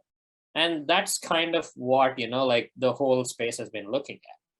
And while this kind of motivates, like where this kind of tells us what microfluidics is and what it can do, I want to go back, take a couple of steps back and go back to like distributed diagnostics and what is it that we are trying to look at and what is the future we envision. So this is a picture from a village called Kerpai. It's based in Orissa, India. Now I visited this village as part of a nonprofit liaison because I was working with the health center over there. Now, this is a completely tribal area within India. And they have about, the doctor to patient ratio is about, actually medical staff to patient ratio is about 1 to 5,000, 1 is to 5,000. And about 90% of the people over there have malaria, and it's like an endemic problem. So it's not just they have malaria one time and it's done. They have malaria, they get cured from it, and then they have it again, and then they have it again. And it's like an endless vicious cycle that keeps going on. And all of them are below the poverty line. So one of the things which the doctors over there were starting to consider is the malaria parasite over there getting more drug resistant? Now, how would you go about doing this? If you don't have like a state-of-the-art lab or a research group interested in doing these tests, it's really hard to figure out what's going to happen. And the other question was, because they have such a large population, is it possible to actually do like samples and take samples regularly and do the checking? Now, is all of this actually possible? Now, the technologies exist. It might not be advertised as, oh, checking drug susceptibility in malaria parasites, but by mixing multiple microfluidics technologies, we could actually do that. You could compact it into a single device and actually get a solution that's actually deployable. But these are out of reach for a whole bunch of reasons. One, these academic labs don't know these places exist. And this is not just one of the stories, right? Like you will hear people from all around the world with variations of this story and different types of problems coming up. And the second thing is VCs don't want to fund anything like this because there's no money in helping like the bottom 10% of the world. So, and if we look at like all the, like the global reservoir of species and emerging infectious diseases, this is kind of a map that shows. And imagine the number of stories we'll find in the next decade or so coming all over the world. And what we envision at Distributed Diagnostics is that we want to put out 3 pillars so that we can have citizen scientists make interventions possible. The first part is to build a community of researchers, experts, and enthusiasts, open science enthusiasts who are willing to go down, talk to people, figure out what the problems are, and start implementing solutions in their own creative way. The second thing is putting together knowledge resources. As what I showed you, all those pictures are parts of academic publications. And these are knowledge, this is knowledge that's traditionally out of the reach of normal citizen scientists. And the third part is putting together a network of mentors who can actually help the citizen scientists do what they want, solve the problems that they're actually tackling. And in order to do that, we've been actually thinking about free CAD tools that people can use to actually build these solutions. Putting together protocols and manuscripts, protocols and tutorials for DIY manufacturing so that it's actually possible to manufacture these things wherever you are. And the third thing is making sure that all these things are reproducible. So one of the core differences between us and any other maker movement is that we care about how reproducible everything is. We want to make sure that anything you make is standardized because all of these things are going to go into diagnostics and can actually matter and will influence people's livelihoods and health outcomes. So for the last year or so, we've been working with the students from Berkeley and Boston University through different programs to help contribute to our open source, one of the open source CAD tools, which I developed called 3Duff. And currently, we're actually looking at more people to figure out within the bio community space, including the FriendTimes folks, to figure out what are the kinds of projects that we want to build. Now, as we go into the rest of the workshop, we will have the first part be a community building session, which will be about the next 10 minutes. After that, we'll have a small design sprint where we want you to think about the problem I introduced, where in the Karpai village, what it would mean to get these technologies out there. And we'll have a design sprint around that. And finally, we'll have like a reflection section where we'll put together all the thoughts we've had over here and discuss them. I'll hand it off to KENZA so that she can take over. Yes, awesome. Thanks, Krishna. That was an amazing intro.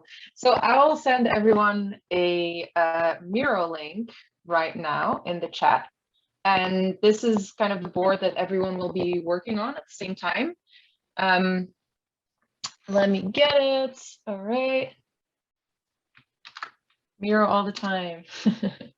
Let's see how this goes. Okay, so I will see you all there. At the same time, we keep Zoom open, obviously. And we'll start at the very far left with the instructions. So you can click that first frame, and I believe if you double click it, it zooms in. So we go over here. For those who haven't worked on, I see that there's about 4 people here. So you can all find the link in the chat. Can you all find that? And I hope it's accessible. So yeah, we'll start out with this middle board here, which we are trying to use for our community building. So as Krishna introduced, distributed diagnostics is kind of still in its infancy. We're just a couple of people, and that includes people from even industry, academia, and we're mostly microfluidics enthusiasts. So we are looking at how can we continue to shape this community, and what are the important parts here for us to consider. So what we wanted today is kind of get your input on that as people interested in this workshop. So we are going to try and fill out number 1, 2, and 3 of this middle board, which is pinpoint your people, and we'll start with that. So you can grab a card or insert a new sticky note, and we can just fill out our IDs here. So maybe first, if there are questions about distributed diagnostics, you can just unmute, and this will be like an interactive workshop. So just feel free to chat and unmute. So yeah, who do you want to get together? As I mentioned, we've already have a couple of people from industry, and we're super open to that, to include people from industry as well, because they know the manufacturability standards of microfluidics. And this is the strange part in microfluidics, is that the way you develop these devices in the lab or in an academic lab is completely different from how they would be made in industry. So that's another thing we want to figure out, is like, how can we get these things, how can we somehow figure out that there's a way that citizen scientists can use manufacturing plants that where people produce these devices out of silicon instead of using PDMS, which is a polymer that is typically used in the lab. So so I think I'm trying to figure out, like, which people are you targeting? Are you targeting which end, like the people who are the citizen scientists or their partners? So what kind of people are you looking for us to fill in here?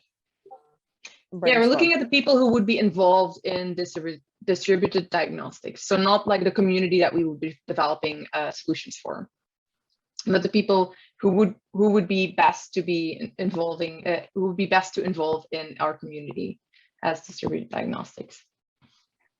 Is that clear? So I think, Maria, part of what you said is kind of like stakeholders, right? Or at least that's how I think of it. I think the whole point of citizen science is that they solve local problems, and it's not going to be some rarefied academic problem that it tries to solve. And like, for example, if I was working on this, if I wasn't doing my PhD or whatever I'm trying to do right now, I would be working towards a specific application like the one which I mentioned, because that's something near to me. And that's something I care about. And so what we want to think about is just all the kinds of people, like it can be citizen scientists, it can be community partners, whatever comes to your mind, right? Like thinking about who this ecosystem needs to be. Who do we need to involve? Because if we don't have like the community health clinics involved, then it's probably never going to get actually implemented. Because we can make all the crazy devices like what some of those papers do, right? But it's never going to reach the hands of anybody who's actually going to use it. So we'd love to hear more, because I think there's so much potential in just going out there and doing stuff, going outside the usual venture capital route, like what everybody tries to do. So.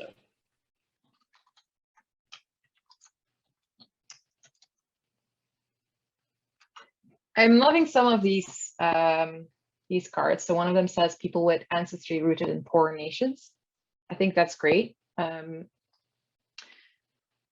People with experience scaling manufacturing and lowering costs. Yes. So are we talking here people who are experienced with working in industry, I guess, at like large scale? I don't know who put that card there. Maybe you can give some more details. Industry, yes. Nice. Okay. Nonprofits, yeah.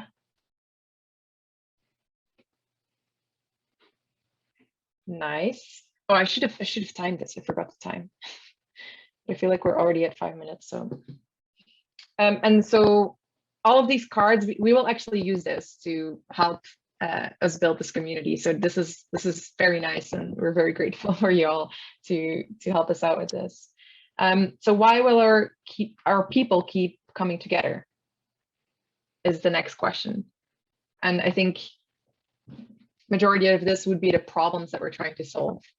And then we can focus on what kind of problems. So as distributed diagnostics, we're mostly focused on health problems, but I think this can also go beyond, like it could be contaminants in water, for example, or yeah, hygiene, kind of these larger SDG goals.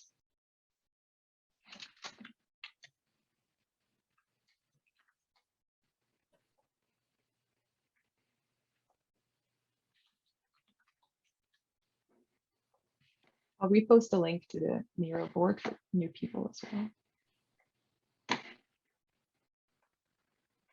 Okay, and then number 2, the do something together, is where you can drop your ideas. Like maybe you are part of a local community that has a problem, or you have heard of something that could be solved with microfluidics.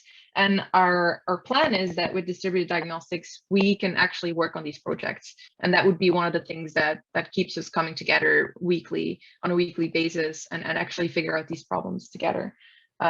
So that's what we're gonna try and do now, like put a bunch of ideas out there, and then we'll go ahead with those for a little design sprint.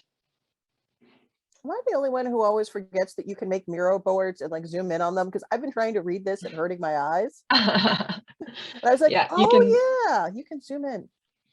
Yeah, you can. So much better. Oh.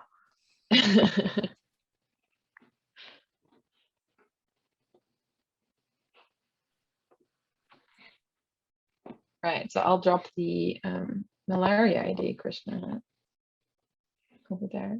But is there beyond like identifying problems and actively working on a problem with our community, is there other things that could keep us together and keep us going? It could be possibly like looking for funding, or and it would be a global community as well. So might be priorities and also keeping this accessible. Like we've been trying to do monthly meetings at 2 different time points as well, and kind of just as like drop-in sessions where people can come and ask for information and join. And then we also have a Slack channel. So it almost sounds like you're asking is how can you keep the momentum going and keep a value add that keeps people returning? And so you get, it's the common problem most community projects have, is that you get what I like to call the looky-loos who come once or twice, and then they look at your project and this is really cool, and then they never come back. Exactly. I think that's a problem that a lot of DIY bio groups are also dealing with. And I think that's okay, but the question is, how do you get people to stick to a project? So it's actually a bigger question. And I think that this comes back to the idea that they have to care about what the project is. So, I mean, some of it is figuring out how do you make them interested in this, and how do you also enable them to be involved in it. So, and I'm not putting this on sticky notes, I'm just kind of riffing on my own thoughts, is you have 2 separate problems. One is, do you need to enable people with your tech, as in teach them how to do microfluidics work? Or do you have people who are already trained in microfluidics and you need to get them up to speed in solving problems? So I think you need to kind of design your subsets. If you're trying to build a mentor network for people with microfluidics, you got to kind of figure out like, who are your 2 subsets and how do you get them to interact? And do things.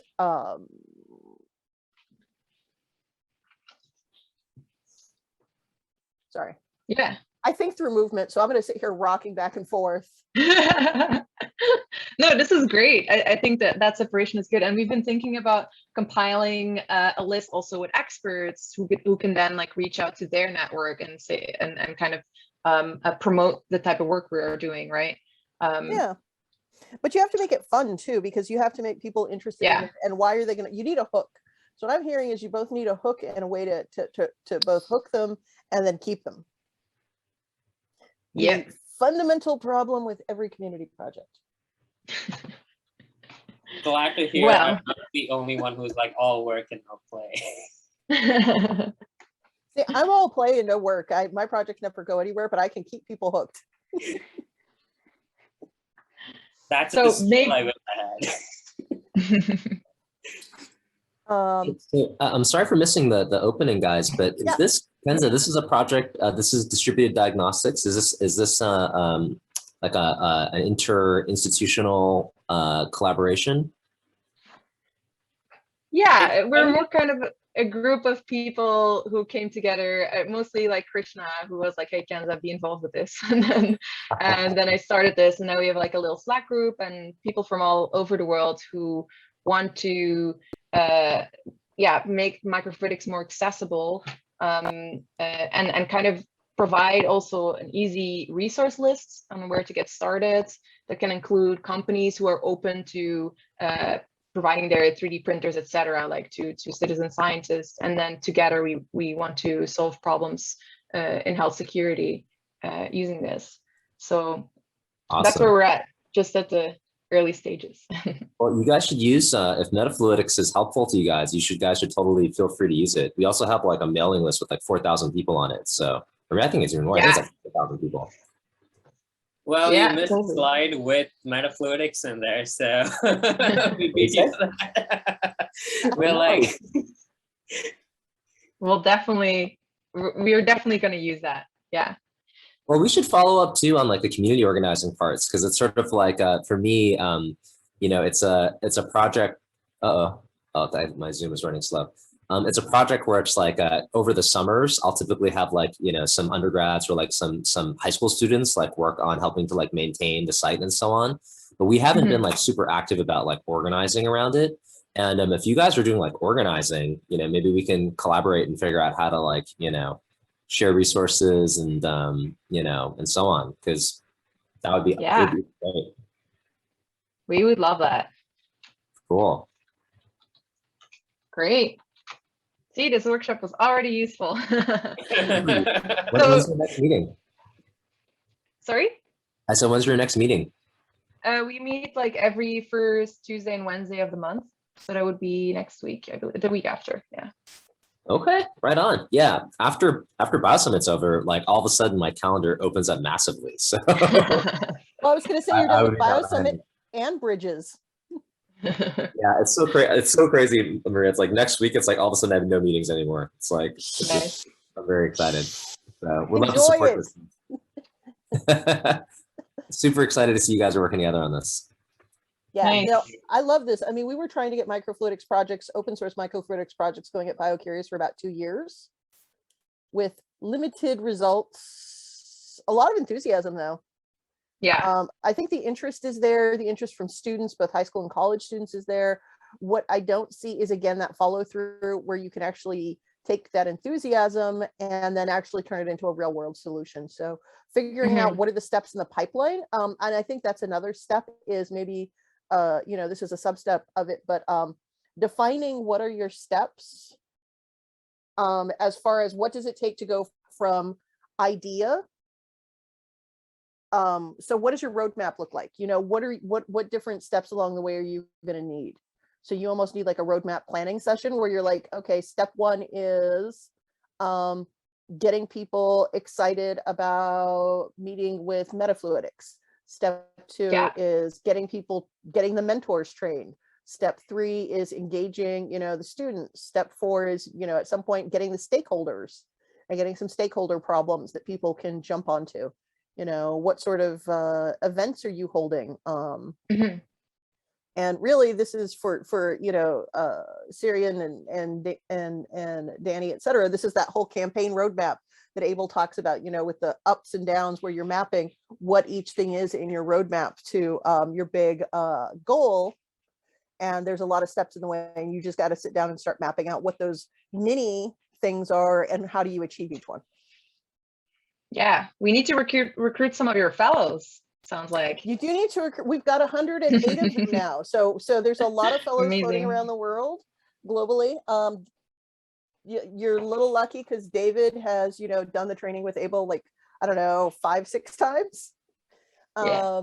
So there's a lot of people who have done that, who understand like the campaign cycle, and, you know, the opportunity to practice that is Nice. great. But that's what you're kind of looking at, just so you can kind of conceptualize it, is it's Yeah. even though it's not a political campaign, you've got these peaks and valleys, and what is each next new step in your roadmap. So it's a cross between a political campaign and a project planning / product development roadmap. Yeah. So maybe let's, what we can do, I guess I forgot to lock the frames. Oops, people are moving around stuff. Let's go to the mini design sprint. We don't have a lot of time left, but I think we can pick like one idea and work through it, because I think we have people here who are more familiar with local problems. And then Krishna and I, for example, we're very familiar with the microfluidics and the technology behind it. I'm not sure about many of your other backgrounds, but it could be that there's other people here who are very familiar with that. And I think I'd like to like tap into all of our expertise right now and just like quickly like try and invent something crazy. So maybe we can go ahead. Yeah, which board are we on? Which number? So now we would go to the second board, which is the mini design sprint ideation. And we'll just, if anyone has a challenge, then they can go with that now. So I think we talked about the malaria challenge, which Krishna put in here. But if anyone else has like another interesting challenge that we can talk about, go ahead. I have the one we never finished at BioCurious. I'm willing to give it away. We were trying to do paper-based microfluidic detectors using biosensors for detecting heavy metal in water supplies. So the idea was the ultimate idea that we were working towards in fits and starts for 2 years was how can we do like a biosensor, and iGEM has a bunch of them for detecting different heavy metals, and actually incorporate it into like a credit card size paper sensor, because one of the issues is a lot of the sensor detectors for like different heavy metals in water are really unstable and expensive. And so how can you create a better one that you can actually distribute easily? We use the credit card model specifically as a, you know, what's an easy to give out to people way for them to be able to say, is my drinking water safe? But that's only half the problem, because of course, a lot of these people don't have an alternate form of drinking water. So you would really want to also have some sort of idea around either bioremediation or something, because one of the things we did realize the deeper we got into that is we're, you know, just a small part of the problem. And why did you choose to go with paper microfluidics? For fun and to make it harder. I don't even know why. I'm trying to remember. This was actually Eric Harness was the project lead on this and had a background in some microfluidics. And he was really just set on this paper idea to make it really easy to distribute. The ultimate idea was to be able to give the plasmids to labs and have them be able to make their own paper microfluidic device with a real simple one that'll just do some simple work. And then we kept running into, you know how it is at community labs, really stupid problems. Like one of the tags we ended up using, it turned out most of the paper, when you try to look at it, fluoresces. So you couldn't tell whether or not you were getting anything on it. So it was like, yeah, paper may not have been the right way to go, because we went down like trying like 30 different brands of paper. Yeah, paper is often actually quite difficult to work with. It's hard to standardize, and the readouts, are hard to standardize. So I always like to start these microfluidic problems with just really thinking about the problem and how the end user, like what their limitations are, and then kind of dive deeper into what is best channel, this, that. And what we're also trying to figure out is like make these more complex microfluidics like more accessible. We're hoping that because we have a network where there will be also people in that are from industry, that it's potentially like even possible to make more complex devices. So we don't have to work with methods that are like only available at like DIY labs, for example. That would be the ideal scenario. So if we think of that not being a limitation, then we can do a lot more, I think. That's where, like between, I guess, what KENZA and I do, we do like research in microfluidics and try to make them more DIY friendly. And the second part is that we also have a lot of people who have various types of expertise, ranging from like material selection to like nanofab to whatever.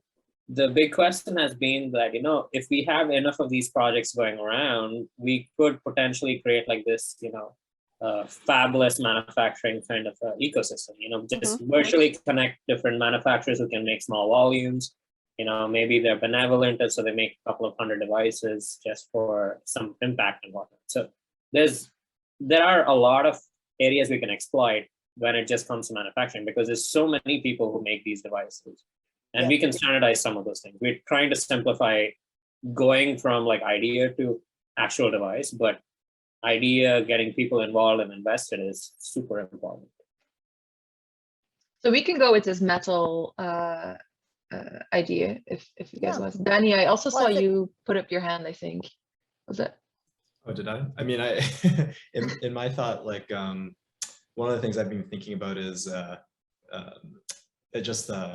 sorry, I'm like losing my words. Enterococcal monitoring for sewage in water. Yeah, just to do it without culture. So I'm not sure how, if microfluidics you can like tag a dilute sample or like, right, and then with some identification and then flow through and then get a count.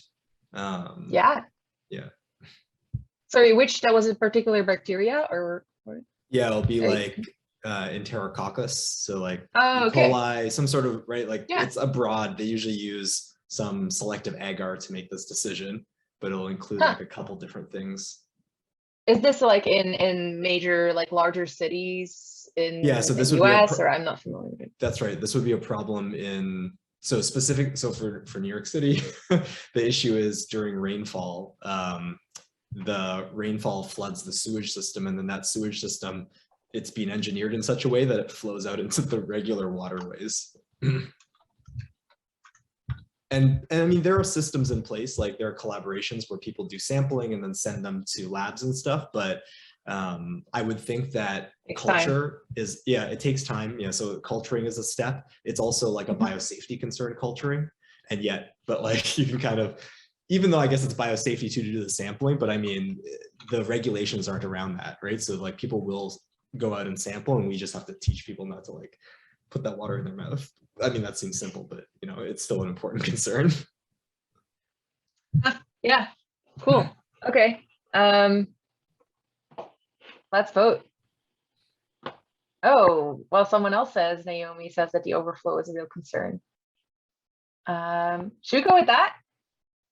Maria, I like your idea too. I am good for anything.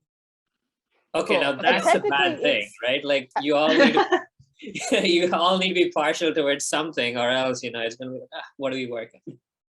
Well, we have like 7 minutes left anyway, so it was a good chat. So we can talk about this Enterococcus thing and actually look through that and figure out how we can do that.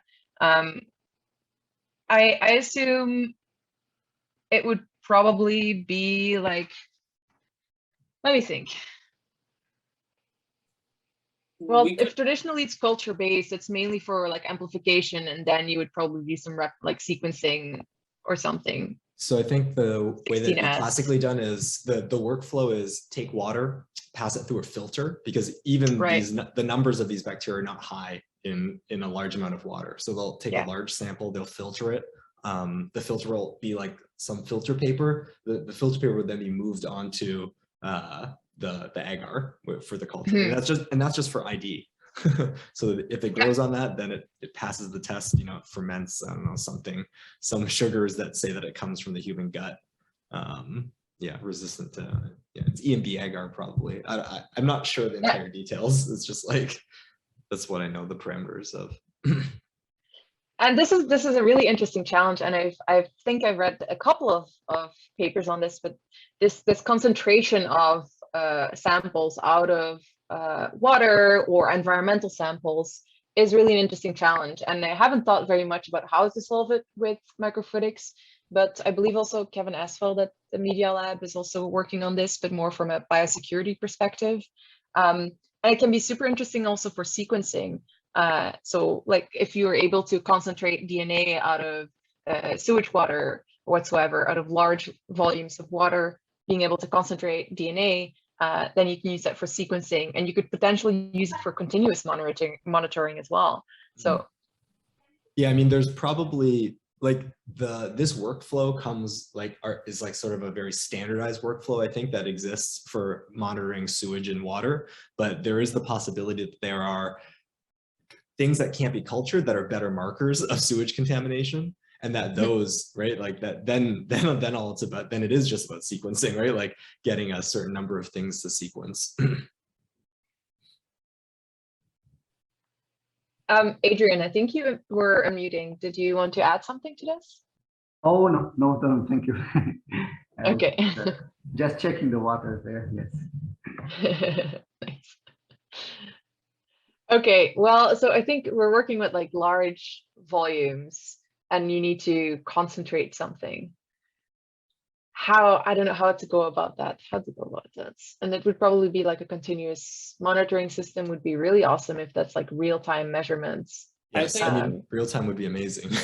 Yeah, I think one way to do it is just magnetic. If we can tag it magnetically, if we can tag these particular cells magnetically, then all you need to do is, one, for concentrating, you just keep separating it out. And then you have another really strong magnet just for capturing an isolation. So you could have a trap with like a really strong magnet underneath it, so that once it's separated out into like a second stream. And that's actually one of the pictures that I had. I mean, that was using inertial flow, but if you have like a magnetic thing, then you can tag it specifically for whatever you want, and then separate it out and then isolate them in like one place. So you can have it continuously working over time and then flush it every X number of hours. So that way you have everything, take out the sample, put it into sequencing, whatnot, and go restart, because now it's again going to start tagging everything magnetically. And then I think that. I wonder if it's actually just too complicated, like in this sense, like if we could just sequence, right? You can just bulk sequence lots of things. You can just concentrate in a general. I'm not sure what microfluidics is adding now to the scenario. No, that's a good point, right? Sometimes it's not the right way to go. I hate to be the one to say it, but yeah, no, totally. But microfluidics is good about concentrating and separating different samples. Like there's methodologies called surface acoustic waves, for example, that can be used in fluids, and they can separate molecules based on size as well. And like your traditional gel electrophoresis, right? It's a fluidic system as well. And you can use these electrophoretic forces as well in devices to separate things that have different sizes or charges. But I'm assuming if you work with environmental samples, there might be other contaminants already in there, and so there's no control, right? In the lab, you use a buffer, and you always need like buffers for this, etc. So it makes it very hard, yeah, if there's no pre-amplification steps. So maybe for sequencing also, you'd still need to do it for sequencing, right? Like you basically filter it out and then you'd use some kind of a filter paper kind of a thing where you said. Right. I guess what I'm saying is, yeah, is if it goes into like a high throughput sequencing at the end, then it doesn't matter to separate. We can just, right? Like I think the power of like high throughput sequencing now is you can just get a lot of material, prepare, and because like, I'm not sure, I guess I don't know this trade-off, right? But we're thinking about like sensitivity to depth of sequencing, and like, if there's something that can make a dent in that, then maybe that allows us to monitor more cheaply. We don't have to sequence as deeply, right? That's like, this is the trade-off that we're thinking about, or that I'm thinking about now in this context. Yeah, I think that the bottleneck is the concentrating. And I personally don't know how microfluidics can help there, but it might be a possibility. I just haven't looked into that. In the chat, some stuff is going on. There are markers, bacteria that have good antibodies to detect them. Maybe we can check for presence or absence. Yeah, totally. And again, I think that the difficulty with environmental samples is like the concentration of these bacteria, right, in the water. It's very diluted. So if there's like an extremely sensitive method of doing that, that would be awesome. Oh, I see. So actually is a good way, actually, I just think this now, like the way to do it is, because you don't want to just like throw a whole bunch of antibodies right onto this thing. You can just concentrate the bacteria down and then maybe use less reagent, right, in this microfluidic system. Yeah. So yeah, that's one of the main advantages, is like that saving costs on reagents in microfluidics because you're using such like low amounts of liquid. What if you use viruses? Yeah, they're very specific. That's actually quite a good Do you idea. want to expand, Adrian? Well, if you want to target any bacteria, you can always use the viruses as vectors, and you can put markers on the viruses, and then look for the markers. You can do that with anything, you know, color or even GFP. Yeah, viruses are pretty good to get around and stick to where they to their target. They've been doing that for a long time. That is true. Huh. Okay, that could be interesting. I saw a paper by somebody in Japan where he was doing exactly that, and he was targeting some of the I think it was he was doing it for water sampling, and he was doing it for the water sampling in the ocean. And I think he was using T4, which is a phage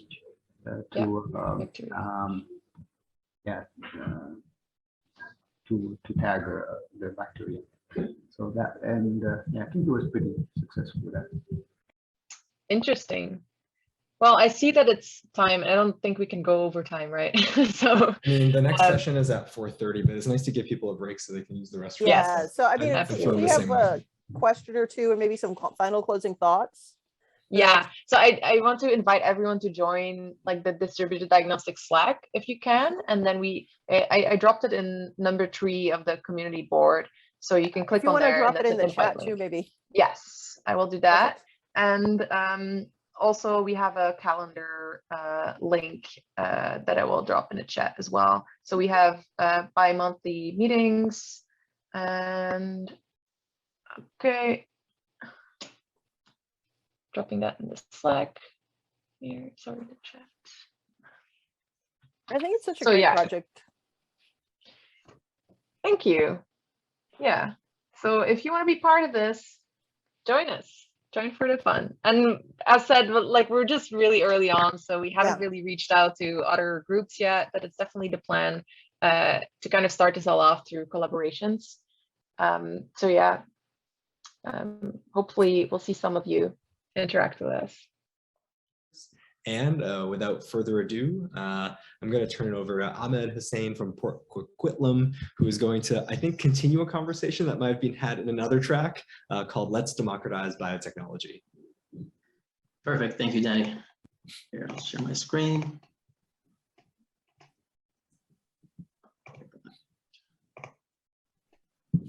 Okay, so you can see the presentation. Yes. Okay. Cool. So if you are here, or good afternoon, morning, or evening, everyone, sorry for the delay. If you were watching the events at the Bio Summit yesterday, I had a opening lightning talk to today's workshop. So I did go over a bit of what we're going to be talking about, but I'll still give an introduction. You may have heard of our group called Friendzymes, aimed at democratizing biotechnology through democratizing enzyme production and biofoundry infrastructure development. And a few members of the team have given talks throughout the Bio Summit, including Scott Pownall, who talked about the open yeast collection, Sarah Ware, Isaac Larkin, who also gave a talk about Friendzymes, Sana Jalili, Giovanna, and Isaac Guerrero, who talked about the software elements of our project. However, I will be focusing more on the wetware aspects of the project. And if you were lucky enough to witness yesterday's 5-minute talk, I did give an overview of why our approach is what it is. So basically, enzyme production currently in the industrial and academic scales, they use E. coli. But the problem with E. coli for enzyme production is that they don't have a reliable secretion system outside of the cell. And so what you need to do is to use sonicators, French presses, a bunch of expensive equipment, especially at the small scale. But even if you're scaling up, that price does add up. And so our view to democratize biotech, you have to take into account those costs. And what can we do about that? Well, we can look towards organisms that do have a reliable secretion system to secrete proteins of interest outside of the cell. And those, well, some of the most known organisms are Bacillus subtilis and Pichia pastoris. And I'll be talking mostly about Bacillus subtilis because that's where most of our work for the past, I'd say 6 months has gone. But we are planning to expand to Pichia as well. Oops, give me 1 second here. Okay. Okay, so yesterday I kind of just gave an overview of what we're doing, and we didn't really dive into the workflow of what exactly we're doing in the lab during the design phase of this enzyme production project. So let's dive into each individual piece of the project. Okay, so there's a big slide over here, but I'll try to get into every single image as deeply as I can. So the first phase of the project, about the first 2 months, was basically literature reviews about how we can use Bacillus subtilis to express those enzymes. And with the guidance of some of our mentors, one of them being Keone Gandel, which is sort of this biotech pioneer in some sorts, we found this family of plasmids called PHT43, which allows it's a shuttle vector from basically E. coli to Bacillus subtilis. And the reason why we were looking for shuttle vectors to begin with is because it's still more practical to use E. coli to propagate DNA and get a lot of DNA. It's not as practical with Bacillus subtilis because they're highly recombinogenic. And so it's more reliable to use E. coli, and that is the standard in academia and industry. However, it's not more reliable, or that's kind of our research question here, is it's not more reliable to produce protein under E. coli. We should actually use Bacillus subtilis, so that's what we're going for. So we're using a shuttle vector to go from E. coli for DNA, and then for the protein expression, we're going to use Bacillus, so we need a shuttle vector. So this literature review phase, basically, it included finding that shuttle vector, which ended up being PHT43, and also annotating every single piece of that vector, which does affect our later on design choices, because that affects what overhangs we can choose and how we can break up the parts into synthesizable pieces. And I'll get into that in a bit. And after that step, after the literature review, we got into the design phase. So the DNA design choices, which include the assembly sequence. So after basically finding our vector, we would want to synthesize that. And usually you would want to synthesize that in chunks, because usually you cannot synthesize an entire plasmid out of scratch unless you have access to an Illumina or something like that. So we had to come up with a Golden Gate assembly standard. And the standard that we ended up going with here is actually a derivation of Scott Pownall's open yeast collection, which he presented yesterday. And so this work was kind of already done, but we did add a few pieces to it, including but not limited to ribozyme insulators, which basically they are extra parts we add to the end of the promoter sequence, which increases the efficiency of transcription and translation. All right, so that's one thing we had to design, the sequence of elements in our assembly. Another piece was the overhangs themselves. So as I said, with those annotations, the reason they were important is you'd know which functional elements not to mess with in the overall genetic structure. And so when you're creating overhangs, sometimes you need to cut a genetic part in half, or to like find the GCTT that matches with the next GCTT. And so, for example, if you're cutting a kanamycin in half to allow better screening of your overall plasmid construct, you would have to know where exactly you cut the kanamycin. Like you couldn't do it in the promoter region. That would just mess everything up. So the annotations really matter for that. So we talked about the overhang design. We talked about the assembly. And then we also had different variants of the different elements. For example, different terminators. So what we ended up choosing are those two terminators. Forget the ID, but they're two of the most used terminators under the iGEM registry. So those were derived from the iGEM registry. Oops. Give me a second here.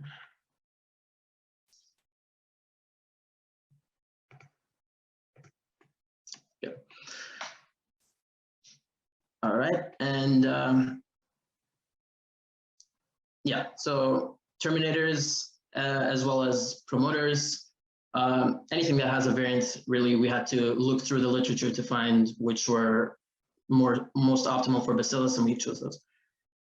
And so there's also, we had to think about how we're going to optimize our protein of interest. And since we're democratizing enzyme production, the enzyme that we wanted to start with was DNA polymerase, because that's sort of the basic enzyme that everyone needs in every lab.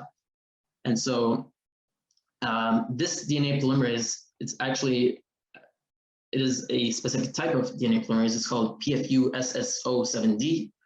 And this actually came off patent last year, so it's relatively new. So we kind of took the reins and tried to democratize this and create a frugal process for it. And so after this initial design phase, we have our parts, we have our assembly, we have our overhangs. After that, we had to optimize all those parts, and we did that using software that was designed in-house by one of our members, Isaac Guerrero, who did give a lightning talk yesterday. So what we ended up optimizing was the codon region. So if we're moving from E. coli to Bacillus subtilis, we would have to, they have different codon frequency. And so we would have to optimize the CDS of the PFU-SSO7D polymerase for it to work properly in Bacillus. And we did that using software that was developed in-house, and it is open source. So if anyone in the chat is part of Friendzymes and wants to share the Colab link for that, or the GitHub, feel free to do that. And we also optimized the GC content for synthesizability of our fragments, RNA secondary structures, so that translation and transcription, or sorry, the transcription wouldn't, yeah, the transcription would go well. And then removing forbidden sequences and hairpins so that we can express our DNA properly. And so forbidden sequences would be things like restriction sites, which go against the Golden Gate assemblies, Golden Gate standard. For example, BSA1, we wouldn't want to have BSA1s all over the place because we would require that for the final assembly of our vector. BSA1, BBS1. We also removed some sequences that were not directly tied to our assembly standard, but we removed them from different assembly. We removed the sequences that are used in different assembly standards so that this entire process could be used by someone else who's not using Golden Gate, but something else, maybe Gibson.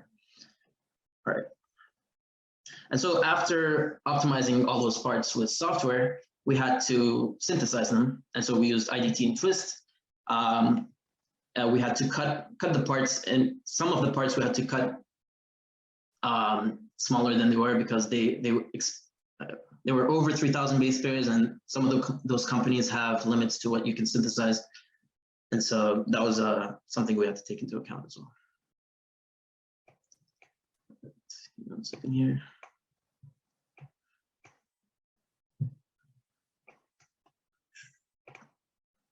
Okay. So after that step, we now have our DNA. It came into the lab. So what we do is, resuspend that DNA into high clone water, calculate the concentrations, have everything set up for the next phases of the experimentation.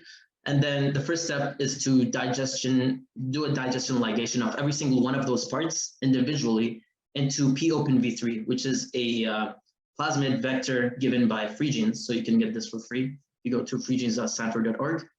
And so for the digestion ligation, we used BBS1 and T4 ligase, and obviously a thermocycler going between 16 degrees and 37 and 16 degrees to go between the ligation and digestion phases. And then after that, 16 degrees for like 10 minutes, and then 50, and then 80. And so now let's assume that, so after this step, you would have your part that was ordered from IDT. Now it's inside the plasmid, so the POPIN V3. We have the POPIN V3 plus the part. Right. And actually the part fits in nicely in this CCDB dropout, which is part of the POPIN V3.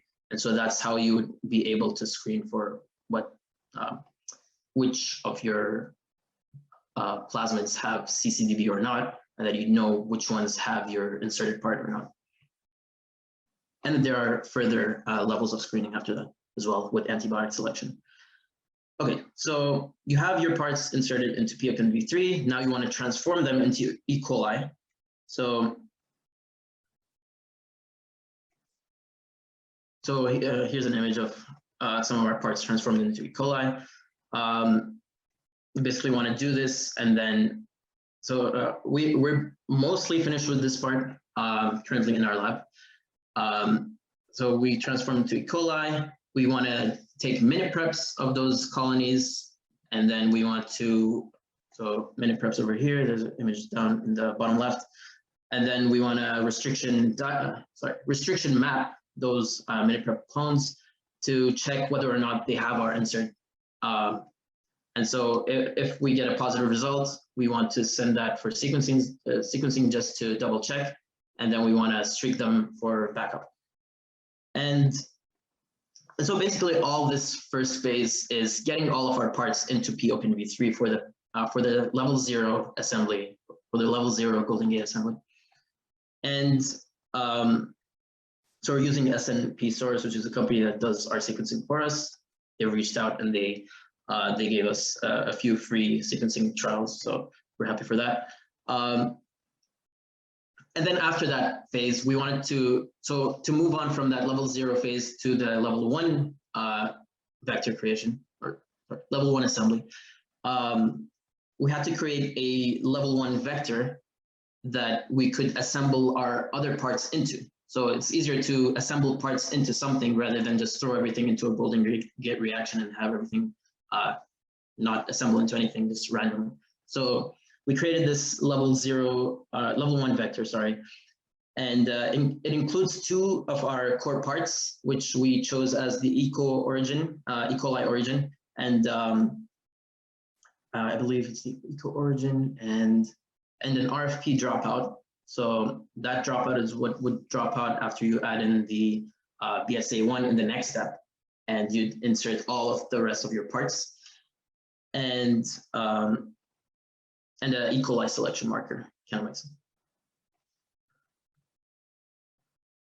All right, so let's assume all is well. So that first slide actually is all that we've done so far in Frenzymes on the wet lab side.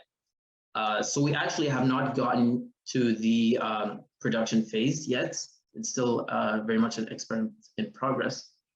Although we have different labs trying to optimize the process. So we have a lab in Philippines, a lab in Ghana, and a lab in Chicago, as well as the lab here in Vancouver. And we're all working together to optimize the process in every single piece of this first slide. Okay, so now let's assume we have our assembled plasmid. Of course, there's going to be a lot of troubles with Golden Gate assembly, and we expect that. But for now, we have this one image of a theoretically assembled plasmid. So if you were there yesterday, we did also introduce this B-sub library secretion tag plasmid. And what that does is, so a bit of an introduction, Bacillus subtilis has around 170 different secretion tags. And that's the problem with Bacillus subtilis, is you don't know which secretion tag works best for which protein of interest. So you'd have to basically do a high throughput screening.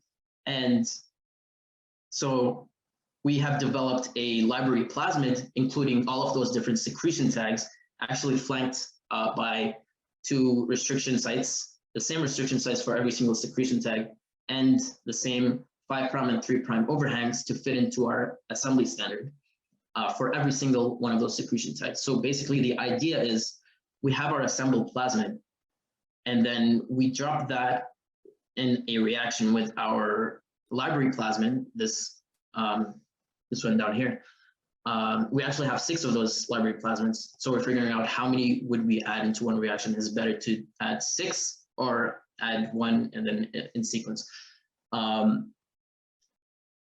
basically, you'd add both of those elements into a Golden Gate reaction. You'd add your enzyme and your ligase, and you'd basically have a bunch of different forms, because you'd have your assembled plasmid with a different secretion tag and then another assembled plasmid with a different secretion tag. So you have to plate all of those, and you have to screen basically a bunch of different colonies. And so to do that, we'd have to use a plate reader at some point, because you wouldn't be able to distinguish between which colony is the best. And so actually in our one of our parts is actually GFP. And so what we're using GFP for is exactly this step, and seeing which colony expresses highest GFP, and we'd go ahead with that with our bacillus subtilis. Okay, so now we've optimized our secretion tag theoretically. This is actually, it's not going to be one step. This is going to be a loop. So we optimize secretion tag, we go ahead with the conjugation, which I'll get into right now, and we'd go back into the secretion tag step to optimize further. But let's assume secretion tags are optimized. So you would probably at this point send your optimized secretion tag for sequence or secretion tag, sorry, your optimized plasmid with the optimized secretion tag for sequencing and transform and mini-prep and restriction map and streak for safekeeping and all that. But let's say now we've transformed that into E. coli. So the next step is to move it to Bacillus subtilis. Now we've had a lot of back and forth with Dan Ziegler about what the optimal method of propagating DNA into Bacillus subtilis is. We talked about plasmids, so transformation. We talked about conjugation of plasmid, and then we talked about conjugation, but integrating the DNA into the genome of Bacillus subtilis. And so there was a lot of back and forth, but eventually what we decided on is integrating into the genome would make more sense, because with plasmids, first of all, there's this Rep-A origin of replication with Bacillus subtilis, which we have been trying super hard to synthesize, but basically all of the synthesis companies have a huge problem with it, because it's highly, it's a, let's say this. It's a repeated part in a lot of genomes, and so that for some reason is a technical difficulty for a lot of the synthesis companies. And so what we went with is, instead of using an origin of replication plasmid, we would put in homology arms into our assembly instead of the Rep-A, and we would go ahead with integrating this plasmid into the genome of Bacillus subtilis. And so we basically mix in those E. coli with an equal amount of bacillus, and then we'd have our bacillus, and then we would, so we'd probably plate that, and then we would move those bacillus cells, which are separate them from E. coli, and move them into a bioreactor where we would have a growth phase, and that's when we would diverge from this initial phase of design and moving from E. coli to bacillus, and then into the production phase with the protein production and expression. And so for the protein production, we would use a bioreactor, which also, if you were here yesterday, we talked a bit about that. We are developing a bioreactor, frugal bioreactor in Friendzymes. Actually, Diego, I think, is here, has worked on that.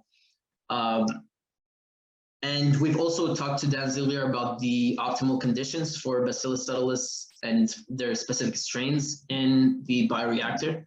And he gave us different choices between which nutrients to use, from xylose, mannitol, and IPTG. And then, yeah, so there's a lot to figure out here. Still very much a work in progress.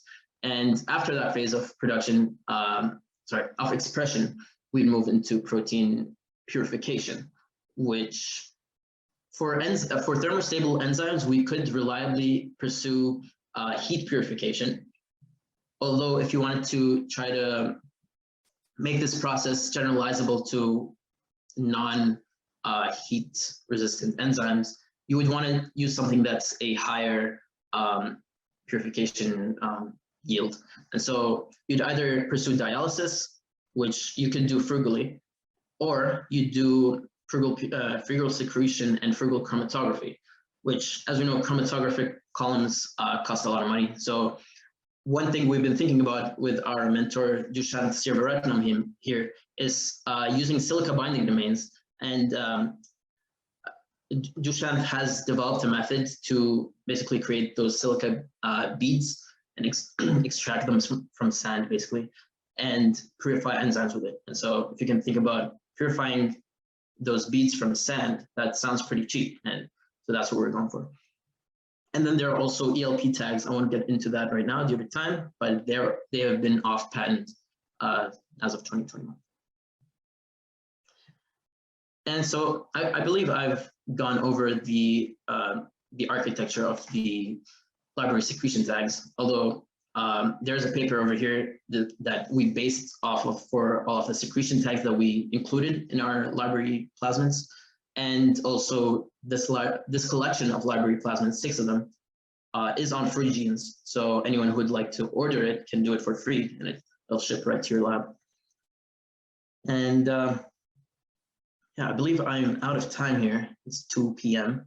I did go over everything I wanted to go, so. Nice. We can probably have a few questions. You have to, we'll have to stop at 5:10 for sure, a little bit before then. But if anyone has had any questions, this is a good time to ask. Let's do that. You drop it in the chat, or you can raise your hand and we'll take those.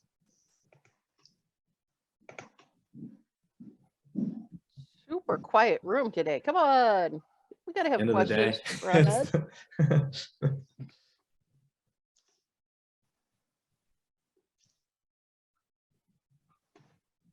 What do you think is your biggest challenge going forward, Ahmed, with this phase of the project? So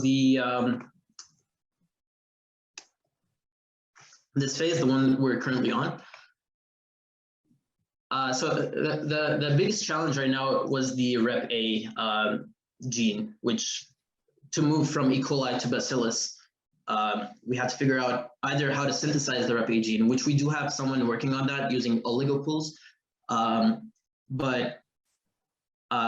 So we decided to go ahead with homology arms, but that might also pose a challenge because we want to create a system that produces a lot of protein, and we've seen that plasmids usually have a higher yield than integrated into the genome. However, there are specific systems you can use. For example, instead of having two homology sites, you could have one.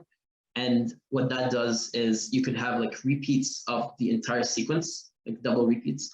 And so if you have 2 of the same genetic sequence, maybe you can have more expression of that sequence, theoretically.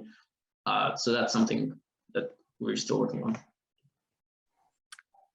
Is because Rep-A is a high copy number origin of replication? You know, I don't know what exactly is the problem with synthesizing it. No, not the synthesis problem. I'm just wondering why are you using that specific origin?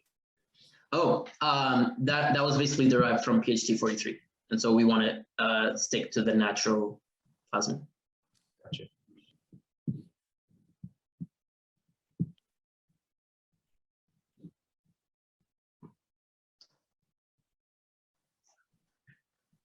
What have the hardware team been working on, and how does that relate to your wetware goals?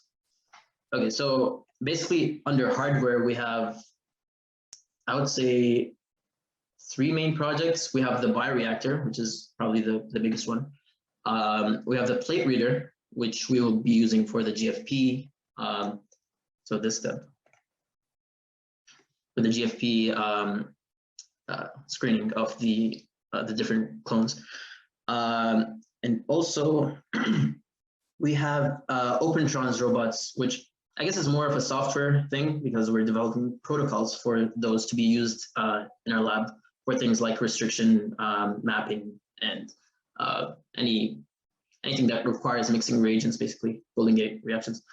So I think those are the main ones for hardware. And so the question was, sorry. Yeah, so they've been working on the bioreactor and plate reader mainly. And yeah, thanks.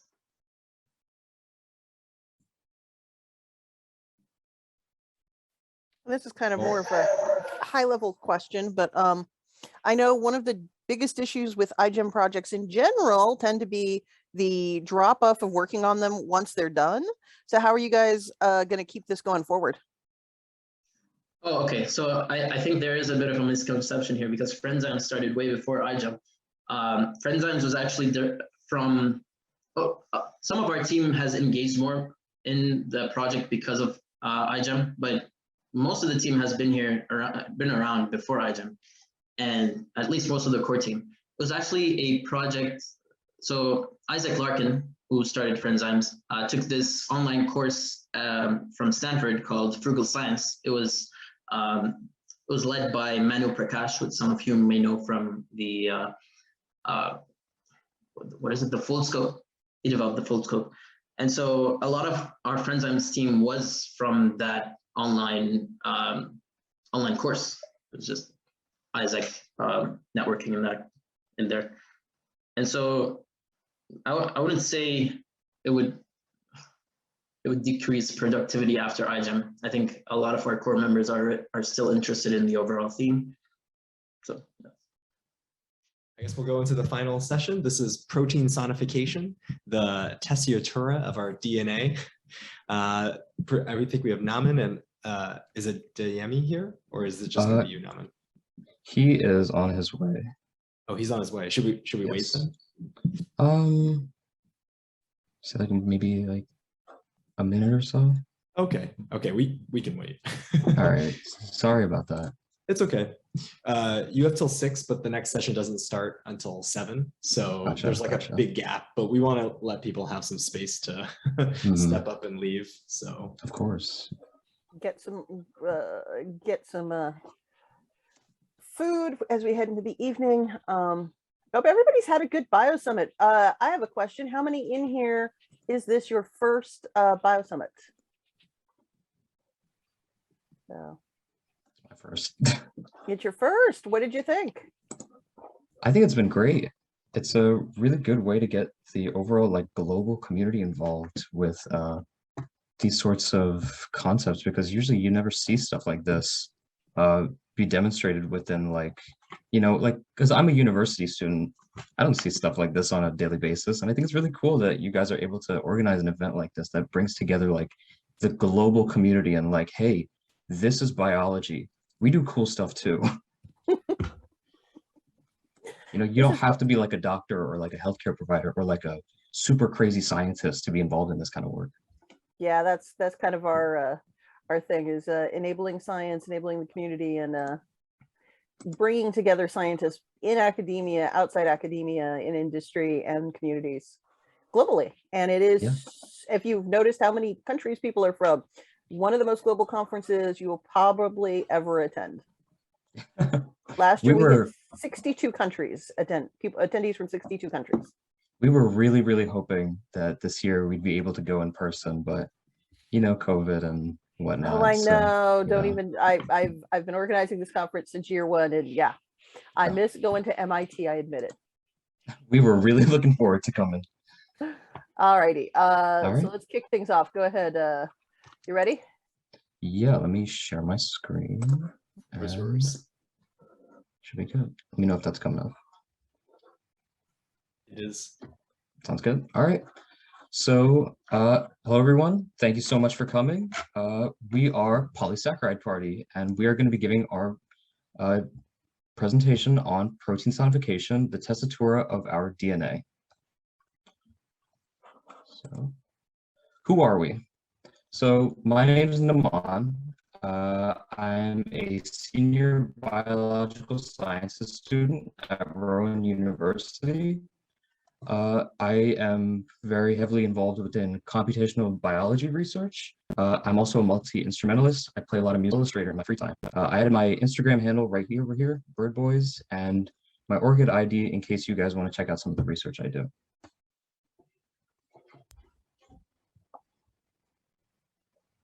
Oh. Can't hear you. Day, your audio is not working.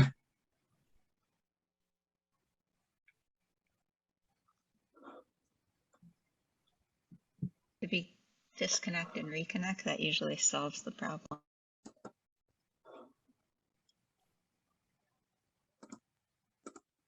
So I guess while he's coming back, I'll talk a little bit about what kind of stuff we do. So both me and Ade we've been friends since like high school, and I went into science, he went into music, and we both had an idea of trying to bring these two things together. And this is basically the culmination of the sorts of work that we've been doing. All right, I think he's back. No audio.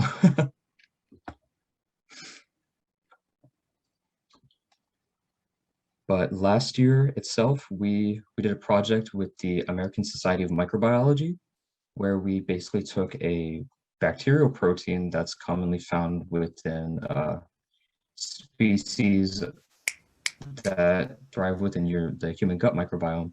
And we took that protein and we sonified it, and we essentially built a jazz fusion score.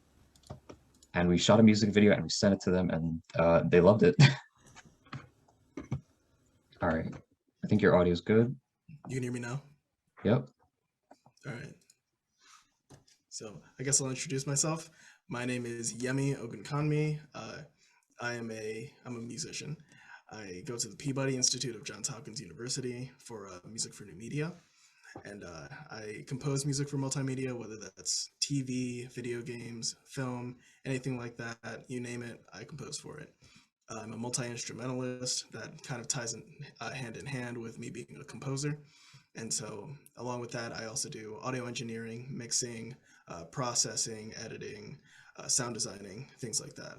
So I've linked my my website there, and I have my handle there for pretty much most social media, Instagram, anywhere, you know.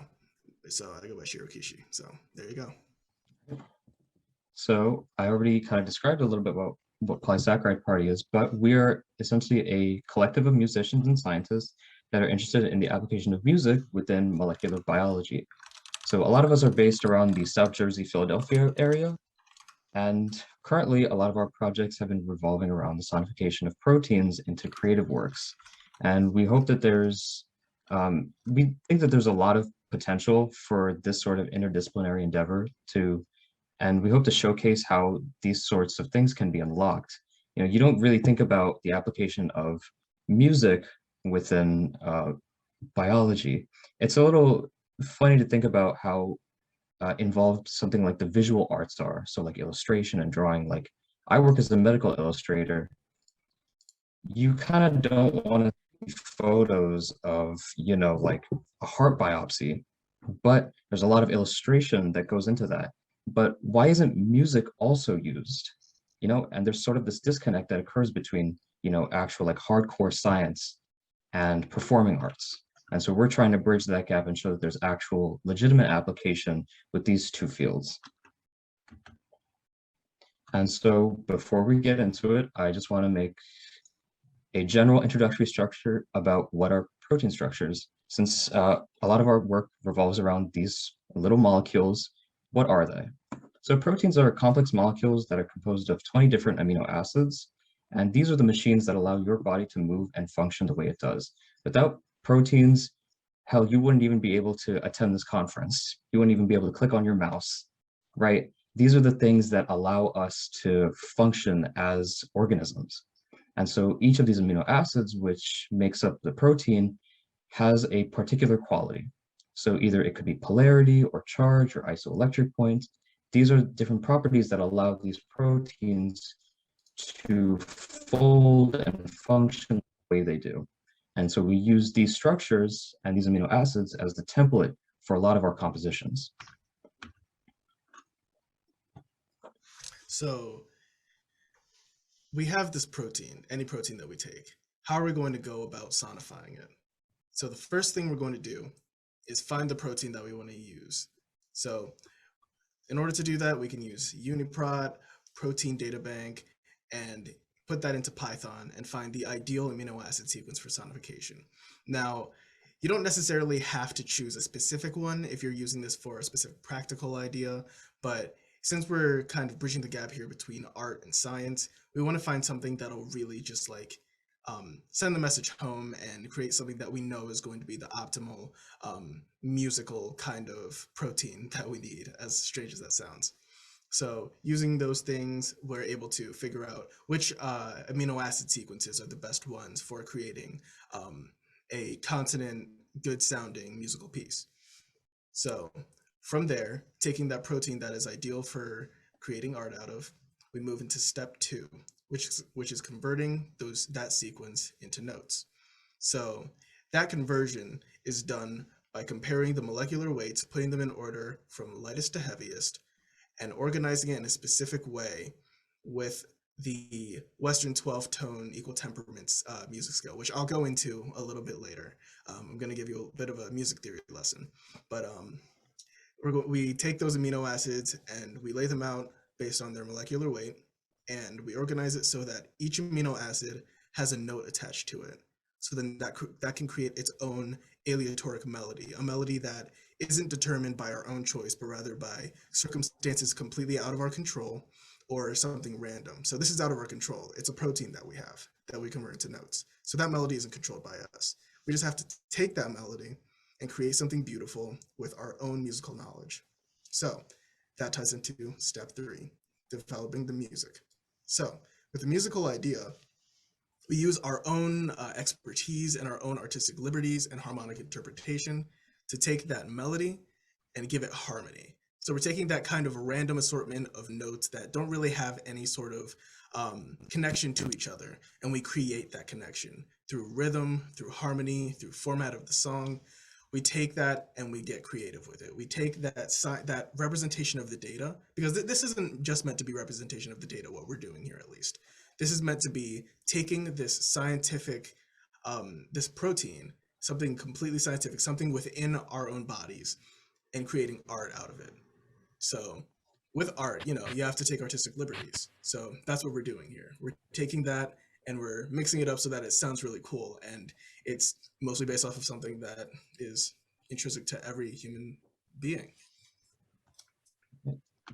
So I'm going to jump right into step 1. So find your protein.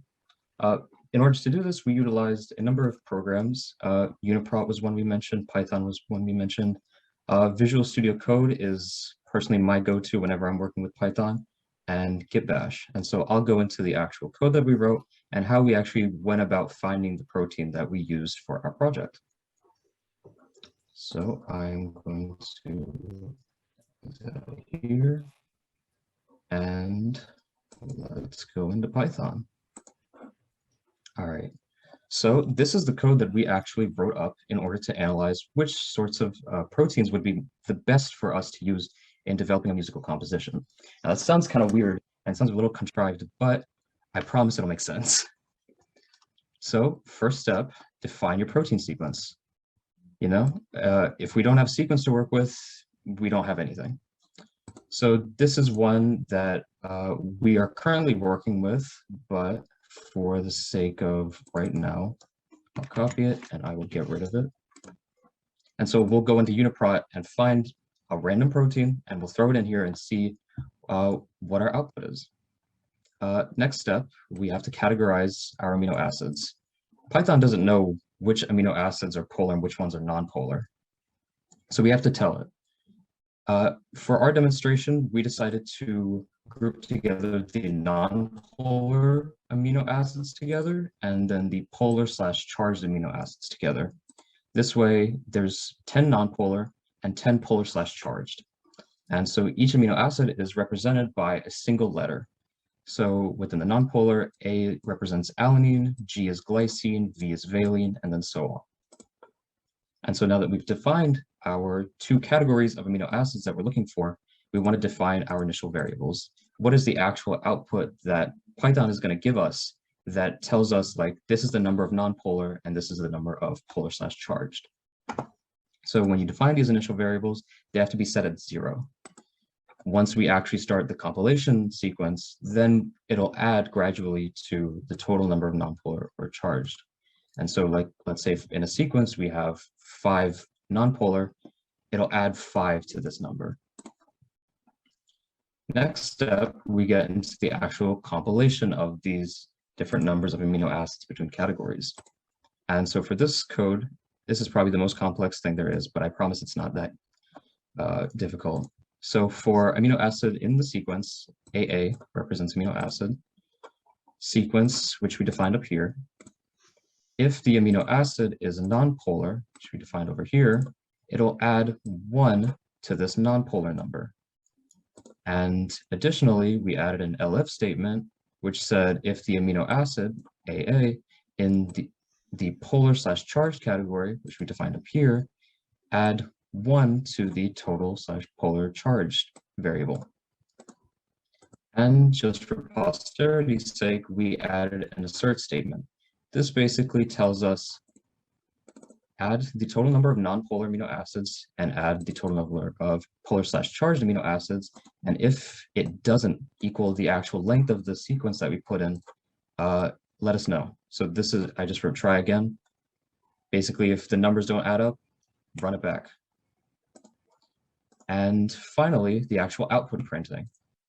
So we want Python to tell us, okay, what's actually going on? So we wanted to print the total number of nonpolar amino acids and actually have the value here, which we defined up here. And then same thing, total number for polar and charged, which we defined up here. And so now let's jump into UniProt and actually find our sequence.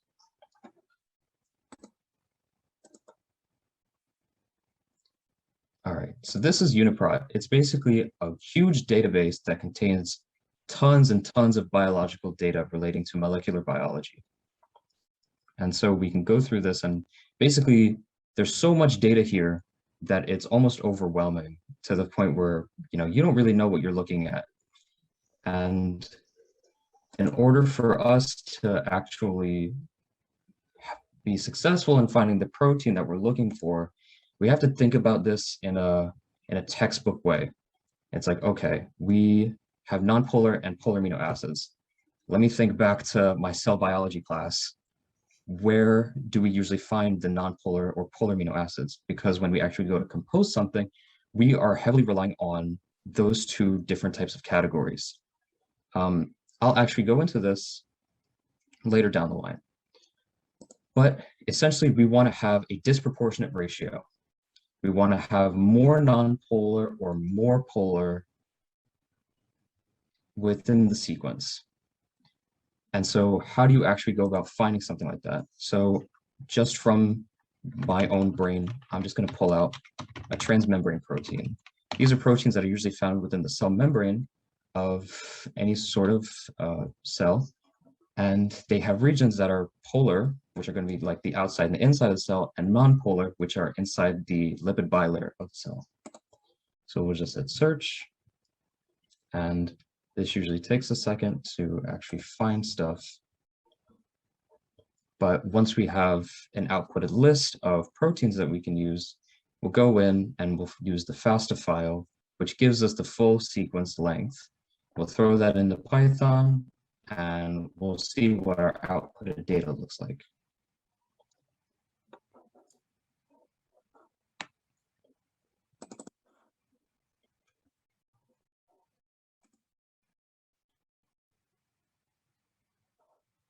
So just to answer the question in the chat, are you using nonpolar/polar charge for the waveform? No, what we're doing is we're taking the entire chain of amino acids. We're seeing how many are nonpolar, how many are polar or charged, and those are going to determine which notes we use, because each amino acid is assigned to a note. So that's going to create the melody, and with the melody, we're going to create the music from there. So because a lot of these proteins are pretty big, since each one of these is going to be a note, we don't want to have too many because then we'll be here for days. So we usually look for something that's somewhere between 100 and 200. So this one is 196. Let's open it up and see what we got. So this is a signal threshold regulating transmembrane adapter on gene SIT1 found in humans. Let's go down and see where our actual protein is. So this is the actual structure that we're working with. And so what is the actual amino acid? So these are given out within a UNIPARC file. We're just going to turn this into a FASTA. These are the amino acids we're working with. Let's copy this, go back, open back up Visual Studio, and we will just copy and paste our sequence right here. Now, Python usually likes linear sequences, so quick, let's straight line there. So now we will save this, and now we can open up Git Bash. So Git Bash is a program that will actually let you run the code that you've written within Visual Studio on this interface. So right over here, I'm just going to type in my directory. So this will go to CD desktop because that's where I've saved the file. And now we're going to type in the coding language we're using, which we're using Python. The actual name of the file, which I've named test2.py. And this gives us our actual total number of nonpolar and polar/charged. So we're working with 107 nonpolar amino acids and 89 polar/charged. Now, this ratio isn't that great. We're usually looking for something where we have like a good number of one and like a little bit on the lower side for the other one. And so we did some digging, and the actual protein that we went about using was titled a fucosal transferase. This is a protein that's typically used in order to transfer sugars onto different proteins inside the Golgi body of a cell.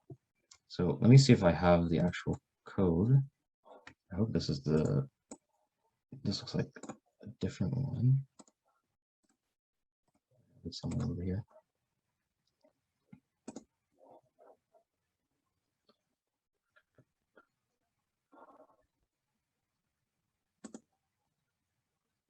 All right. So it seems like I don't have the actual sequence on me right now, but I'll just let you know it's 149 amino acids long, and we had a good number of nonpolar and a smaller number of polar/charged. So now I'll actually talk about why that actually matters.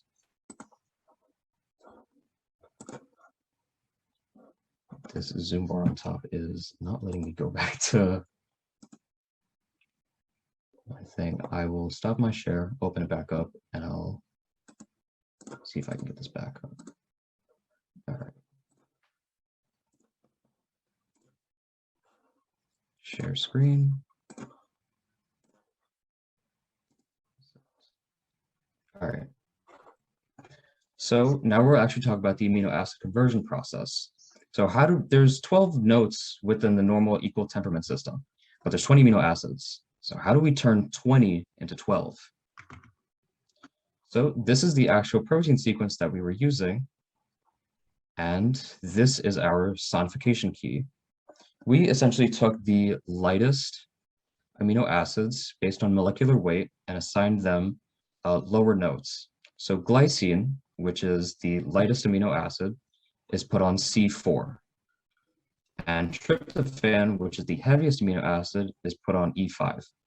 We took the polar/charged amino acids and put them on the black keys. We did this so that you could hear a clear difference between something that would be on a white key versus something on a black key. And so that's how we separated between the two different categories of amino acids, because if you hear something that sounds very out of place, if you're hearing something that's typically in C major, it'll sound very consonant, very smooth. If you hear something that doesn't sound right, you're like, oh, that's probably a polar or a charged amino acid. And so we did the same thing here, where we took the polar/charged ones and we superimposed them on the black keys. And we did this similarly just using molecular weights. So serine, threonine, cysteine, we put these on black keys in ascending order in terms of molecular weight. And so now if we go into our actual sequence, we're starting with M, methionine, our classic start codon. That goes to the B, and that inputs as a B on the musical staff. Same thing, next note, P, comes out as an E, comes out as an E on the musical staff. And so we did this actual conversion by hand, but having a key that allows us to see like, okay, this is how we've delegated each amino acid per note, allows us to really streamline the process. And so you might be thinking, this is all fine and good, but what's the actual practical application of this? Can we actually use this in a scientific setting?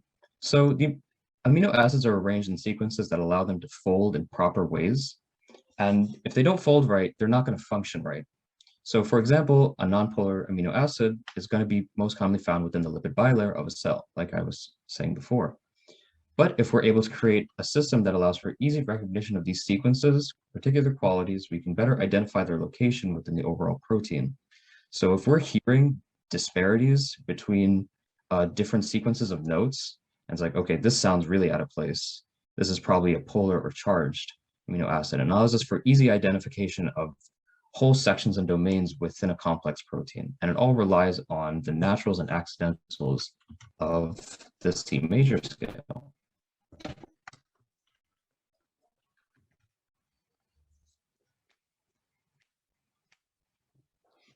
All right, so Here we so are. That's it for me. I didn't take it. Yeah, I'll continue.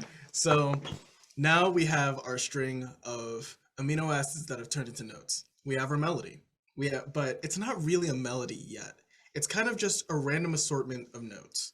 So how do we take this random string of notes and make it sound good?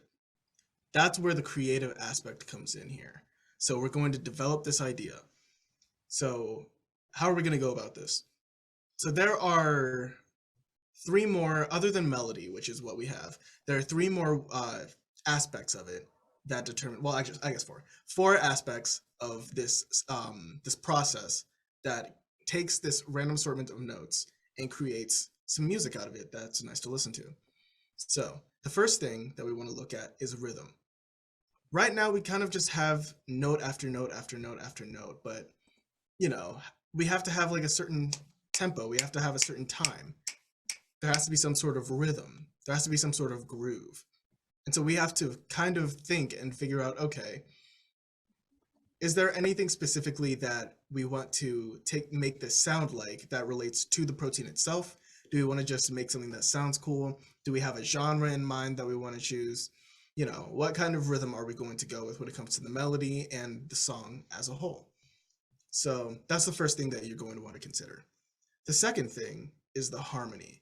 Now, the harmony is most likely the most complicated part of it, because when you're writing music, and if any of you have a background in music theory in any way, shape, or form, and you know about scales, chords, and things like that, most of the time there's a specific set of notes called a scale, and you're going to want to mostly rely on that same set of notes.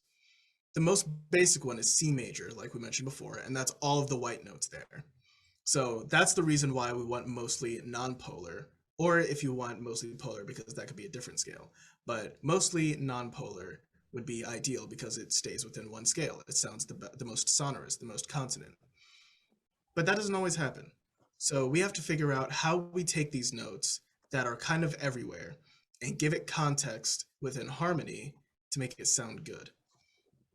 And that's going to take an extensive amount of music theory, oftentimes extended jazz music theory, so that you can create very complicated chords that create a context that is sonorous even with the chaos of the melody. From there, we can move forward into figuring out our instrumentation. The instrumentation also ties into the genre, like I mentioned before. And for us, we kind of just stuck with 3 instruments, kept it simple. We just have piano, electric bass, and drum set. So, you know, you can have whatever instruments you really want when you want to create music. That's whatever you want to choose. But at the same time, you do also kind of want to consider the tessitura of the instrument that might be performing it. So we actually have that in the title, the tessitura of our DNA. What does tessitura mean? Tessitura is the range of a melody. So melodies can go really high and really low, but if they go really high and really low at different points, then it has a very wide tessitura. If it kind of stays in the same place and doesn't go too high, doesn't go too low, that's a smaller tessitura. So the range of the instrument that you have has to kind of match how far up and how far low your melody is. So if you have a melody that's super low and bassy, you're not going to really want to play that on a piccolo, or on a violin.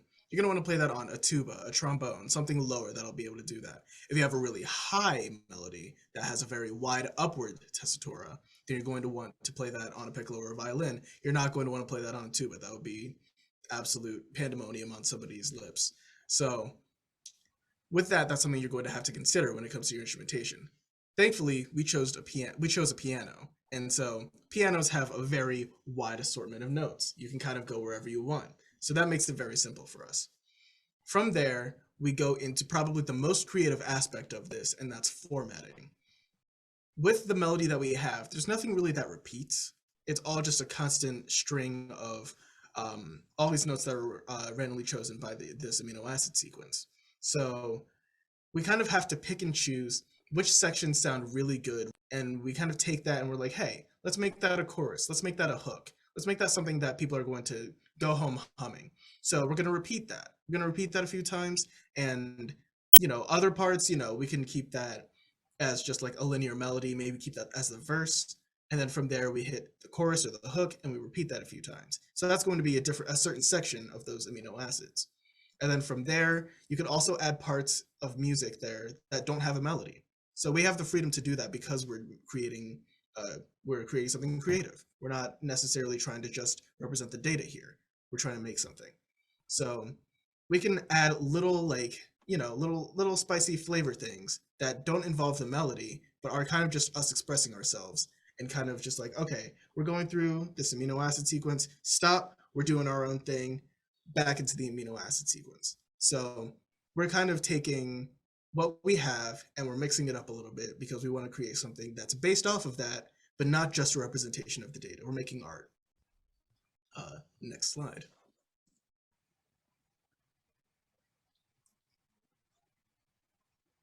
So here we have, and if you don't read music, don't worry about it. This just kind of is a representation of taking that melody that we have, all that random assortment of notes, and we're giving it some context with harmony. So all of those random numbers and symbols and letters, F major 7 sharp 11, F major 7 over G, A major 7. It's all this gobbledygook that doesn't make any sense. For music, this means something, and I'll be able to show you that in just a quick second. So this is a demonstration of us looking at all these notes, thinking to ourselves, okay, what chord underneath, what harmony could give this a good context to make it sound good? And where are we going in the melody next? What chord do we have to put next? Will those two chords connect the way that the melody connects? We have to kind of think about it in that way to make sure that the music sounds good.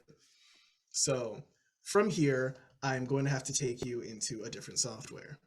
So, Naman, you're gonna have to stop. Yeah, all right. Gotcha. So hopefully the audio on this works. I haven't done this before, but let's try it. Okay, is this showing up? Good, all right. Is the window with the piano showing up? It is. All right, perfect. Are you able to hear this? No. No? All right. But in the Zoom settings, with the triple dots. Oh, yeah. Yeah, there's a setting somewhere, sometimes it says share audio. Oh, yeah, okay. Is that sound? Right. It's coming through, but it's very, very faint. How about this? No. No? Are you serious? So try unsharing it again. And then when you share it, when you click on what you're sharing at the bottom on the left, there's a tiny little button that says share audio. Click that. Oh, I have that turned on. Okay. Then I got nothing. Volume of the piano? I don't know, it's pretty loud on my end. Oh man.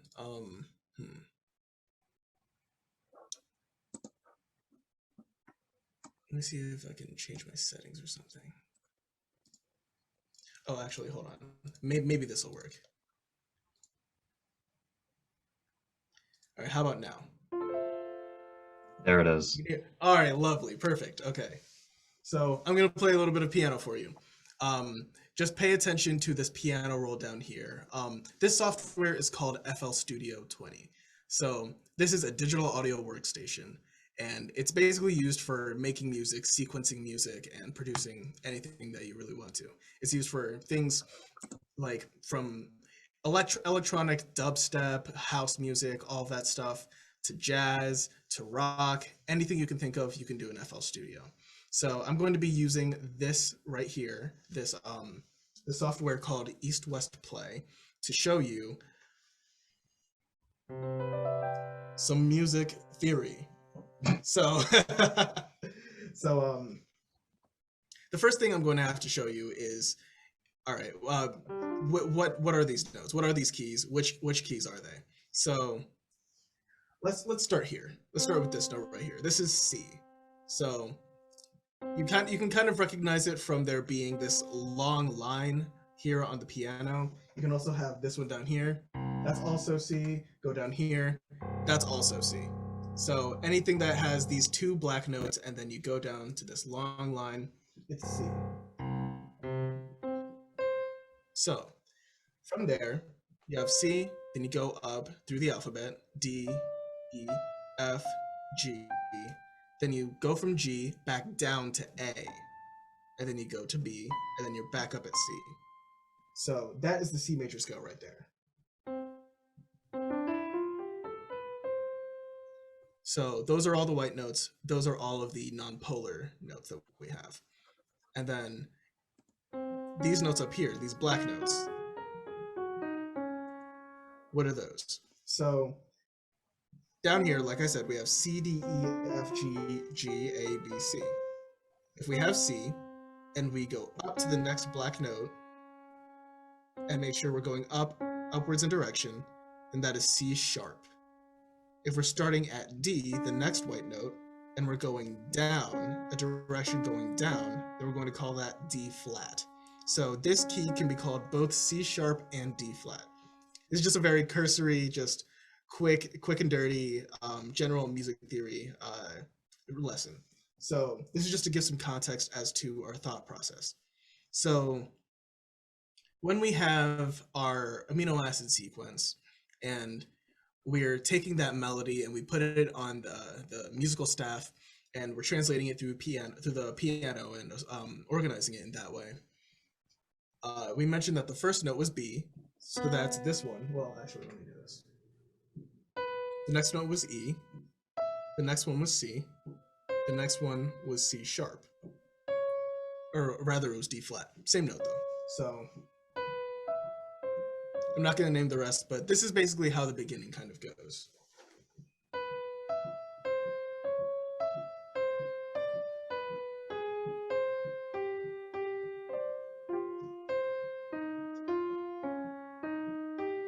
So you listen to that and you're kind of just like, okay, that's a bunch of notes, like big whoop. How are we going to take that and just like make some music out of it? We give it the harmonic context. So here's what we took here's how we took that melody and harmonically gave it context. Or actually, hold on a second. I have to do a quick little thing. There we go. Okay. All right, perfect. So this is how we gave that melody context. And this also has a little bit of rhythm, but it's kind of wishy-washy, and we kind of made it a little like, misty, like mystical, looking like really flowy.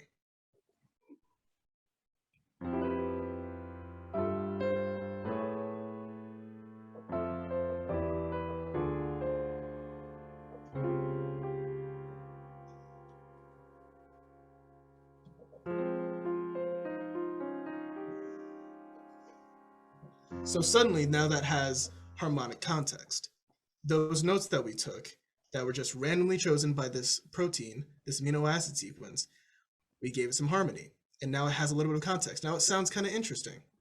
So through that process, we're able to create music out of just an assortment of letters, an assortment of amino acids. So here's how I kind of thought about it as I was doing it. So, and this is kind of really advanced, but I'm going to try and like break it down to like kind of a way that anybody can understand it. Not to be arrogant, it's just really complex music theory stuff. But when you hear music, you normally hear something around like.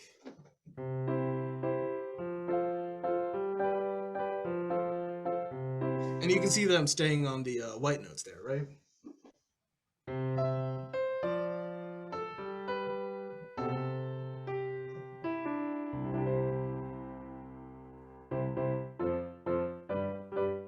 Just really simple stuff, right?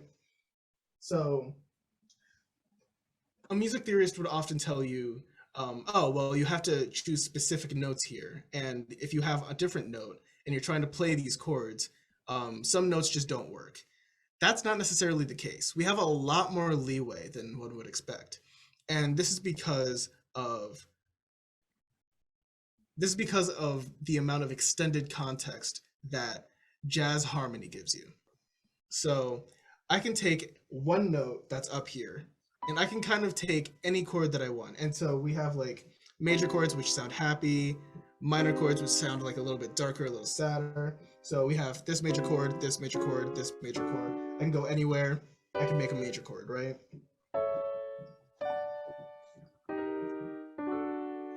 All those are major chords. And then we have minor chords.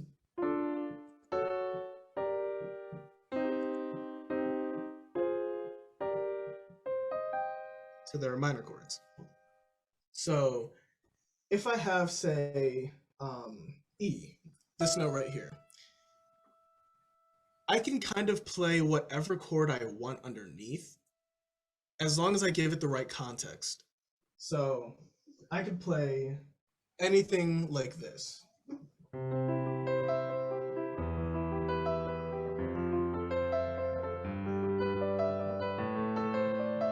I still have that E on top.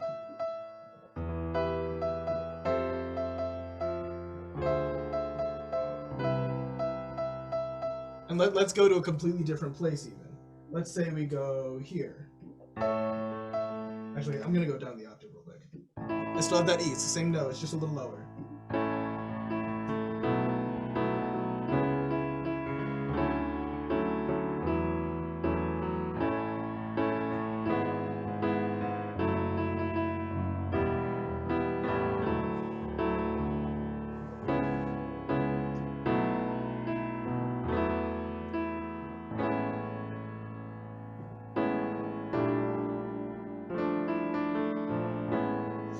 That E stayed on the top the entire time.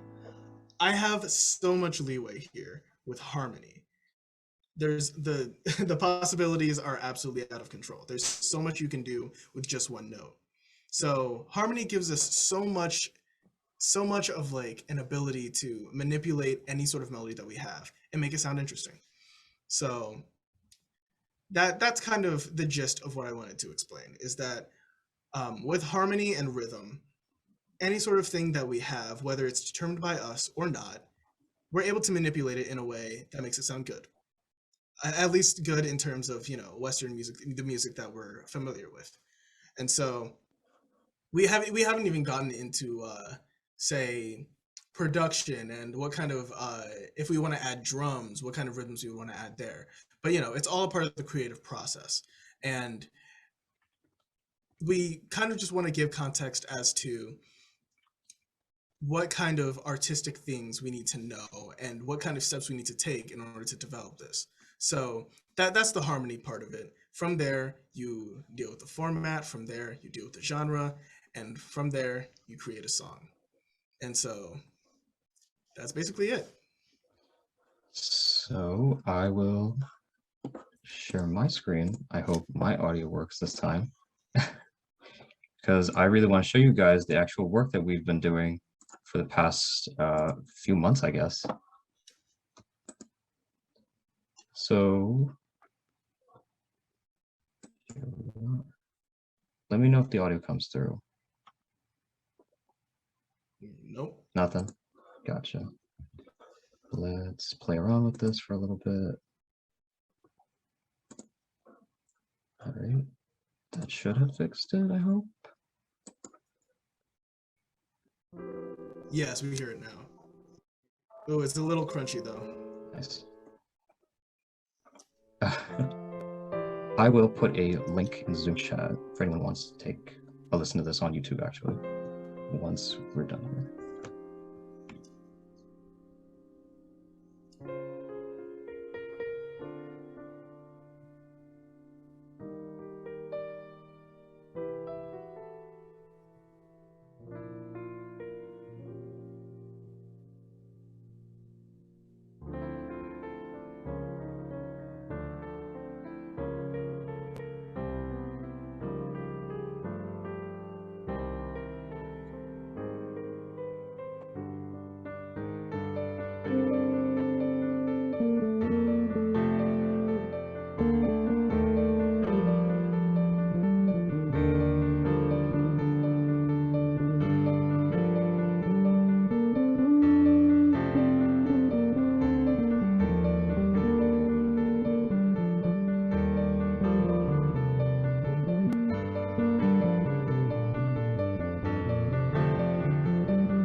And that is all. So I want to thank you guys so much for listening and coming out. I guess we're the final workshop for this all, and I hope we've ended it off with a bang.